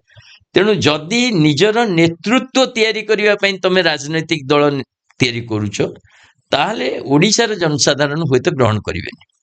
କାରଣ ଓଡ଼ିଶାର ଜନସାଧାରଣଙ୍କୁ ବର୍ତ୍ତମାନ ଯୋଉ ବିକଳ୍ପ ଦରକାର, ତାହା ବିକଳ୍ପ ରାଜନୀତି, ବିକଳ୍ପ ଡେଭଲପମେଣ୍ଟାଲ ମଡେଲ ଦରକାର। ଆଜ୍ଞା ଆଉ ଯୋଉଟାକୁ ମୁଁ ଭାବୁଛି ଆମ୍ ଆଦମୀ ପାର୍ଟିର ଯୋଉ ବିଚାର ରିପ୍ରେଜେଣ୍ଟ କରୁଛି। ଆଜ୍ଞା ଆପଣଙ୍କର ପରିବର୍ତ୍ତନ ଫାଉଣ୍ଡେସନ ପରେ ଜନଲୋକପାଳ ବିଲ୍ ଏବଂ ରାଇଟ୍ ଟୁ ଇନଫର୍ମେସନ୍ ଅନେକ ଯାତ୍ରା ଅଛି ଯେଉଁଥିରେ କି କେବଳ ଆଣ୍ଟି କରପ୍ସନ୍ ଉପରେ ଆପଣଙ୍କର ମୁଦ୍ଦା ଥାଏ। ଆପଣ ମଧ୍ୟ ରାଜନୀତିରେ ଏବେ ସକ୍ରିୟ ହେଲେଣି। ଆମର ଇଲେକ୍ସନ୍ କମିଶନ୍ ଅଫ୍ ଇଣ୍ଡିଆ ଧାର୍ଯ୍ୟ କରିଥିବା ଯେଉଁ ଖର୍ଚ୍ଚର ସୀମା, ପ୍ରକୃତରେ କ'ଣ ରାଜନୀତି ସେତିକିରେ ହେଇଯାଉଛି? ଇଲେକ୍ସନ କମିଶନ ଅଫ ଇଣ୍ଡିଆ ଯେତେବେଳେ ବିହାରରେ ନିର୍ବାଚନ ହେଲା ଏବଂ ନିର୍ବାଚନ ଟାଇମରେ ପ୍ରତି ଆକାଉଣ୍ଟରେ 10,000 ଟଙ୍କା ସରକାରଙ୍କ ତରଫରୁ ଦିଆଗଲା ମହିଳାମାନଙ୍କୁ, ସେତେବେଳେ ଚୁପ୍ ରହିଲା। ଆଜ୍ଞା 14,000 କୋଟି ଟଙ୍କାର ସରକାରୀ ପଇସା ସିଧାସଳଖ ନିର୍ବାଚନରେ ବ୍ରାଇବ ଆକାରରେ ଦିଆଗଲା। ଆଜ୍ଞା ଯୋଉ ଘଟଣା କି ତେଲେଙ୍ଗାନା ସମୟରେ ଗୋଟେ ଯୋଜନାରେ ଯେତେବେଳେ ଦିଆଯାଇଥିଲା, ନିର୍ବାଚନ କମିଶନ ମନା କରିଥିଲେ। ଆଜ୍ଞା ତେଣୁ ନିର୍ବାଚନ କମିଶନ କଣ ତିଆରି କରୁଛି ଆମେ ମାନେ ଭଲ ଭାବରେ ଜାଣିଛେ ଯେ ସେ ରେଞ୍ଜ କେତେ ଆଉ ଆକ୍ଚୁଆଲି ଖର୍ଚ୍ଚ କେତେ, କିନ୍ତୁ ଆକୁ ସୁଧାରା ଯାଇପାରିବ, ଆଜ୍ଞା ୟାର ବ୍ୟବସ୍ଥା କରାଯାଇପାରିବ, ଏଥିରେ ସ୍ୱଚ୍ଛତା ଅଣାଯାଇପାରିବ, ପ୍ରୋଭାଇଡେଡ ସରକାର ଚାହିଁବା ଦରକାର। ଆଜ୍ଞା ତେଣୁ ମୁଁ ଭାବୁଛି ଯେ ଯୋଉ ସରକାରର ଯଦି ଇଚ୍ଛା ଶକ୍ତି ଥିବ, ତାହେଲେ ଦୁର୍ନୀତି ଭ୍ରଷ୍ଟାଚାର ବହୁ ପରିମାଣରେ ଦୂର ହେଇପାରିବ। ଆଟଲିଷ୍ଟ ଯୋଉ ବ୍ୟବସ୍ଥାଗତ ଦୁର୍ନୀତି ଅଛି ତ ଦୂର ହେଇଯିବ, ତାକୁ ଦୂର କରାଯାଇପାରିବ, କିନ୍ତୁ ସେଥିପାଇଁ ଇଚ୍ଛା ଶକ୍ତିର ଦରକାର। କିଏ କହିଲେ କିଏ ଲିମିଟ ଫିକ୍ସ କରିଦେଲେ ହବନି, ଏଥିପାଇଁ ତାଗଡ଼ା ବ୍ୟବସ୍ଥା ଦରକାର, ମଜବୁତ ବ୍ୟବସ୍ଥା ଦରକାର। କିନ୍ତୁ ଯେଉଁ 70 ଲକ୍ଷ ରହିଛି ପାର୍ଲିଆମେଣ୍ଟ ଇଲେକ୍ସନ ପାଇଁ, 30ରୁ 40 ଲକ୍ଷ ରହିଛି ବିଧାୟକ ପାଇଁ, ଆପଣ ମଧ୍ୟ କିଛି ଦିନ ପୂର୍ବରୁ ରାଜନୈତିକ ମଇଦାନରେ ଓହ୍ଲେଇଥିଲେ, ସେ ତା ଭିତରେ କାମ କରିଥିଲେ ନା ବିୟଣ୍ଡ? ଆମେ ଆମ ପାର୍ଟି ଯୋଉ ଲିମିଟ ଦିଆଯାଏ ମାନେ ତାଠୁ ବହୁତ କମରେ କାମ କରେ। ଆପଣ କିଣାବିକା କରନ୍ତିନି? ଆମେ କିଣାବିକାରେ ବିଶ୍ୱାସ କରୁନି। କିଣାବିକା କିଣିବା ପାଇଁ ବିକିବା ପାଇଁ ଯୋଉ ସାମର୍ଥ୍ୟ ବି ଆମର ନାହିଁ, ଆମେ ସେଥିରେ ବିଶ୍ୱାସ ବି କରୁନି। କିନ୍ତୁ ସବୁଠୁ ଇଣ୍ଟରେଷ୍ଟିଂ ହେଲା ଆପଣ ଯୋଉ କହୁଛନ୍ତି ନିର୍ବାଚନ ଆୟୋଗ ଯୋଉ ଲିମିଟ ଫିକ୍ସ କରୁଛି, ସେଟା କେବଳ କ୍ୟାଣ୍ଡିଡେଟ ପାଇଁ। ଆଜ୍ଞା ପାର୍ଟି ଯେତେ ଖର୍ଚ୍ଚ କରିପାରିବ, ଆଜ୍ଞା ପାର୍ଟି 1,000 କୋଟି ଖର୍ଚ୍ଚ ହେଲେ ବି କରିପାରିବ, ପାର୍ଟିର ଗୋଟେ ସଟନ ପୋର୍ସନ ତ ତା ସହିତ ଆଡ୍ ହୁଏ। ନାଇଁ ପାର୍ଟି ଯାହା ଖର୍ଚ୍ଚ କରିବ ଆଡ୍ ହଉନି। ଆଜ୍ଞା ପାର୍ଟି ପୁରା ରାଜ୍ୟରେ ପୁରା ଦେଶରେ ଯେତେ କ୍ୟାମ୍ପେନିଂ କରିବ, ଯାହା କରିବ ଅଲଗା, ବ୍ୟକ୍ତି ତାର ଯାହା କରିବ ଅଲଗା। ସେଥିପାଇଁ ପାର୍ଟି ଯଦି ବ୍ୟକ୍ତିକୁ କିଛି ଦେଲା କ୍ୟାଣ୍ଡିଡେଟକୁ, ସେଟା ଇଏ ହବ। ତ ଭାରତୀୟ ଜନତା ପାର୍ଟି କଣ କରୁଛି, ତାର ତ ସବୁ ପାର୍ଟି କରୁଛି। ବ୍ୟକ୍ତି କେବଳ ଟଙ୍କା ପଇସା ବାଣ୍ଟିବାର ମାଧ୍ୟମ, ନହେଲେ ହଉଛି ବ୍ୟକ୍ତିର ଖର୍ଚ୍ଚ। ତେଣୁ ଆମ୍ ଆଦମୀ ପାର୍ଟିର ସେ ସମ୍ବଳ ନାହିଁ, ତାଠୁ ଅଧିକ ଖର୍ଚ୍ଚ କରିବାର ତ ଆମ ପାଖରେ ସମ୍ବଳ ହିଁ ନାହିଁ। ବଟ୍ ଆମେ ରେସ୍ପେକ୍ଟ କରୁ ଆଉ ସେଇ ଲିମିଟ ଭିତରେ ରହି କାମ କରୁ। ଆଜ୍ଞା ଯେବେ ଭାରତୀୟ ଜନତା ପାର୍ଟିର ଜୟଯାତ୍ରା ଆରମ୍ଭ ହେଲା, 2ରୁ ଯାଇକି 300 ପର୍ଯ୍ୟନ୍ତ ମଧ୍ୟ ଛୁଇଁଲା, ଆପଣ ମଧ୍ୟ ସେଇ ଲିମିଟରୁ ଷ୍ଟାର୍ଟ କରିଛନ୍ତି। ଏକ ଲମ୍ବା ରାସ୍ତା ଯିବାର ଅଛି। ଆଉ ଭାରତୀୟ ଜନତା ପାର୍ଟି ଏତେ ବଡ଼ ଲିମିଟ ପହଞ୍ଚିବା ପଛରେ ତାର ୱାସିଂ ମେସିନ୍ ବି ବହୁତ କାମ ଦେଇଛି। ଆପଣ ୱାସିଂ ମେସିନ୍ ରେଡ଼ି କଲେଣି? ଏତେ ବଡ଼ 2ରୁ 300 ପହଞ୍ଚିବା କି ୱାସିଂ ମେସିନ ମାଧ୍ୟମରେ ଦୁର୍ନୀତିରତ ଭ୍ରଷ୍ଟାଚାର ଲୋକଙ୍କୁ ଆଣି ପାର୍ଟିରେ ମିଶାଇବା, ତାଙ୍କ ମାଧ୍ୟମରେ ରାଜନୀତି କରିବା, ଏସବୁ ଯୋଉ ଆଭିମୁଖ୍ୟଠୁ ଆମେ ଗୋଟେ ଡିଫରେଣ୍ଟ ଧାରାରେ ଚାଲିଛୁ। ଆମେ ସିଧାସଳଖ କହୁଛୁ ଭାରତବର୍ଷରେ ଲୋକମାନଙ୍କୁ ତାଙ୍କ ମୌଳିକ ସମସ୍ୟାର ସମାଧାନ ପାଇଁ ରାଜନୀତି ଦରକାର। ଆମେ ସେ ରାଜନୀତି କରିବୁ, ଜନତା ଉପରେ ଆମର ଭରସା ରହିଛି। ଜନସାଧାରଣ ଯେବେ ଗ୍ରହଣ କରିବେ, ଆମେ ସେଇ ଅନୁସାରେ ଆଗକୁ ବଢିବୁ। ଆଜି ଜନସାଧାରଣ ଗୋଟେ ରାଜ୍ୟରେ ଆମକୁ ସରକାର କରିବାର ସୁଯୋଗ ଦେଇଛନ୍ତି, ଆମେ ସରକାର ପରିଚାଳନା କରୁଛୁ। ଯୋଉଦିନ ଲୋକମାନେ ଆମ୍ ଆଦମୀ ପାର୍ଟିକୁ ପୁରା ଦେଶରେ ସୁଯୋଗ ଦେବେ, ସେଦିନ ଆମେ ଦେଶରେ ସରକାରକୁ ଆସିବୁ। ସେଥିପାଇଁ ଯେହେତୁ ପୁରା ଜନତା ଆମ ଜନାଧାର, ଏବଂ ଆମେ ଗୋଟେ ଗଭର୍ଣ୍ଣାନ୍ସ ବେସ୍ଡ ଉପରେ ବିଶ୍ୱାସ କରୁଛୁ। ମୋତେ ଲାଗୁଛି ଆମ ପାଇଁ ୱାସିଂ ମେସିନ୍ର ଆବଶ୍ୟକତା ନାହିଁ କି ସେଥିରେ ଆମେ ବିଲିଭ୍ ବି କରୁନାହିଁ। ଆଜ୍ଞା, ଆପଣଙ୍କୁ ଶେଷ ପ୍ରଶ୍ନ, ଯଦି ଓଡ଼ିଶାରେ ଆପଣଙ୍କୁ ମ୍ୟାଣ୍ଡେଟ୍ ମିଳିଲା ପ୍ରଥମ 5ଟି କାମ କ'ଣ କରିବେ? ମୁଁ କହିସାରିଛି ଓଡ଼ିଶାରେ ମାନେ 1 2 କରି 5 ପର୍ଯ୍ୟନ୍ତ। ନାଇଁ ଶୁଣନ୍ତୁ, ସିଏ ତ ଗୋଟେ ମ୍ୟାଣ୍ଡେଟ୍ ମିଳିବା ପରେ ଗୋଟେ ପ୍ରୋସେସ୍ ଥାଏ ସମସ୍ତଙ୍କର ଆପଣଙ୍କ ମନରେ କ'ଣ ଅଛି? ହଁ, ମୋ ମନର କଥା ଯଦି କହୁଛନ୍ତି ସିଧାସଳଖ ଭାବେ ଆମେ ଆଗରୁ ଘୋଷଣା କରିଛୁ 200 ୟୁନିଟ୍ ଫ୍ରି ଇଲେକ୍ଟ୍ରିସିଟିର, ଆଜ୍ଞା, ଯୋଉଟା ଓଡ଼ିଶା ପରିକା ଗରିବ ରାଜ୍ୟରେ ପ୍ରତ୍ୟେକ ଲୋକର ବେସିକ୍ ଦରକାର। ଆମେ କହିଛୁ ପ୍ରତ୍ୟେକ ପଞ୍ଚାୟତରେ ଗୋଟେ ମହଲା କ୍ଲିନିକ୍ ଟାଇପ୍ର ସ୍ୱାସ୍ଥ୍ୟ ସେବା ଯୋଗାଇ ଦେବା ପାଇଁ। ଆଟଲିଷ୍ଟ ବିଲ୍ଡିଂ ନଥିବ, ସେଥିରେ ବିଲ୍ଡିଂରେ କେବଳ ବିଲ୍ଡିଂ କରିକି ଛାଡ଼ିବାର ନାହିଁ, ସେଥିରେ ଡାକ୍ତର ଥିବେ, ଇକ୍ୱିପମେଣ୍ଟ ଥିବେ, ଔଷଧ ଥିବ, ସେ ବ୍ୟବସ୍ଥା କରିବୁ। ପ୍ରତ୍ୟେକ ପଞ୍ଚାୟତରେ ଗୋଟେ ମଡେଲ ସ୍କୁଲ କରାଯିବା ଦରକାର, ଯୋଉଥିରେ ଆଟଲିଷ୍ଟ ପିଲାମାନେ ସଫିସିଏଣ୍ଟଲି, ଏବେ ଯେମିତି ଆଦର୍ଶ ସ୍କୁଲ ହେଇଛି, କିନ୍ତୁ ବହୁତ ଜାଗାରେ ଆପଣ ଦେଖିବେ ଯେତେ ଆଦର୍ଶ ସ୍କୁଲ କୋଉଥିରେ ଗୋଟେ ଲାବୋରେଟୋରୀ ନାହିଁ, ଆଜ୍ଞା, ହେଇପାରୁନି। ଯାହା ପ୍ରୋଭିଜନ ଅଛି ତରବରିଆ ତାକୁ କମ୍ପ୍ଲିଟ decision। ହେଇନି। କେନ୍ଦ୍ର ଏଜୁକେସନ ପଲିସି କହୁଛି 6% କରିବା ପାଇଁ, କିନ୍ତୁ ସରକାର ମାନେ ଆଜି ପର୍ଯ୍ୟନ୍ତ ତାକୁ 2% 3% ରଖୁଛନ୍ତି। ତେଣୁ ଆମେ ଶିକ୍ଷା ଉପରେ କାମ କରିବୁ, ସ୍ୱାସ୍ଥ୍ୟ ଉପରେ କାମ କରିବୁ, ଫ୍ରି ଇଲେକ୍ଟ୍ରିସିଟି ଦେବୁ। ବିଶୁଦ୍ଧ ପାନୀୟ ଜଳ ଓଡ଼ିଶାର ଅନେକ ଜାଗାରେ ଗୋଟେ ବଡ଼ ସମସ୍ୟା, ସେ ଦିନକରେ ତ ସରିବନି, କିନ୍ତୁ ତା ପାଇଁ ଯୁଦ୍ଧକାଳୀନ ଭିତରେ ବ୍ୟବସ୍ଥା କରାଯିବା ଦରକାର। ଓଡ଼ିଶାର ପିଲାମାନଙ୍କୁ ମ୍ୟାପିଂ କରାଯିବା ଦରକାର, ରୋଜଗାରର ସୁଯୋଗ ସୃଷ୍ଟି ପାଇଁ ତା ଉପରେ କାମ କରାଯିବା ଦରକାର। ଏବଂ ଯେଉଁ କହୁଥିଲି ମ୍ୟାନୁଫ୍ୟାକ୍ଚରିଂ ସେକ୍ଟର ଆଉ ଟୁରିଜିମ୍, ୟା ଉପରେ ଗୋଟେ ବହୁତ ଫୋକସ୍ଡ ମ୍ୟାନରରେ କାମ ହେବା ଦରକାର, ଯେମିତିକି ଓଡ଼ିଶାରେ ମ୍ୟାନୁଫ୍ୟାକ୍ଚରିଂ ଆଣ୍ଡ ଟୁରିଜିମ୍ ଉପରେ ଟିକେ ଡେଭଲପମେଣ୍ଟ ହେଇପାରିବ। ମୁଁ ଭାବୁଛି ଦିଜ୍ ଆର୍ ଦି ପ୍ରାୟୋରିଟିଜ୍। ଆଜ୍ଞା, ଅନେକ ଅନେକ ଧନ୍ୟବାଦ ଆପଣଙ୍କର ସମ୍ପୂର୍ଣ୍ଣ ତଥ୍ୟ ପାଇଁ। ନିହାତି ଆପଣଙ୍କର ଅଭିଜ୍ଞତା, ଆପଣଙ୍କର ଇଚ୍ଛା, ଆପଣଙ୍କର ଯେଉଁ ବିଶ୍ୱାସ ରହିଛି, ତାହା ଆଗାମୀ ଦିନରେ ଏକ ନୂଆ ପରିବର୍ତ୍ତନ ସୃଷ୍ଟି କରିବ ବୋଲି ଆମେ ମଧ୍ୟ ଆଶା ରଖିବୁ। ଆପଣ ଯେଉଁଭଳି ଭାବରେ ସଂକ୍ଷିପ୍ତ ଭାବରେ ଏବଂ ବିସ୍ତୃତ ଭାବରେ ସବୁ ଜିନିଷକୁ ସାମ୍ନାରେ ରଖିଲେ, ମୋର ଦର୍ଶକମାନେ ମଧ୍ୟ ଆକୃଷ୍ଟ ହେବେ। ଆମେ ମଧ୍ୟ ଆଶା ରଖିବୁ ଆପଣଙ୍କ ଭଳି ନେତୃତ୍ୱ, ଆପଣଙ୍କର ଭଳି ଯୁବକ ଯେଉଁମାନଙ୍କର କିଛି ପରିବର୍ତ୍ତନ କରିବାର ଇଚ୍ଛା ଅଛି, ସେମାନେ ରାଜନୀତିରେ ସକ୍ରିୟ ହୁଅନ୍ତୁ, ଆଗକୁ ଆସନ୍ତୁ। ଆମର ମଧ୍ୟ ସେଇ ଆଶା ରହିବ। ନମସ୍କାର। ନମସ୍କାର।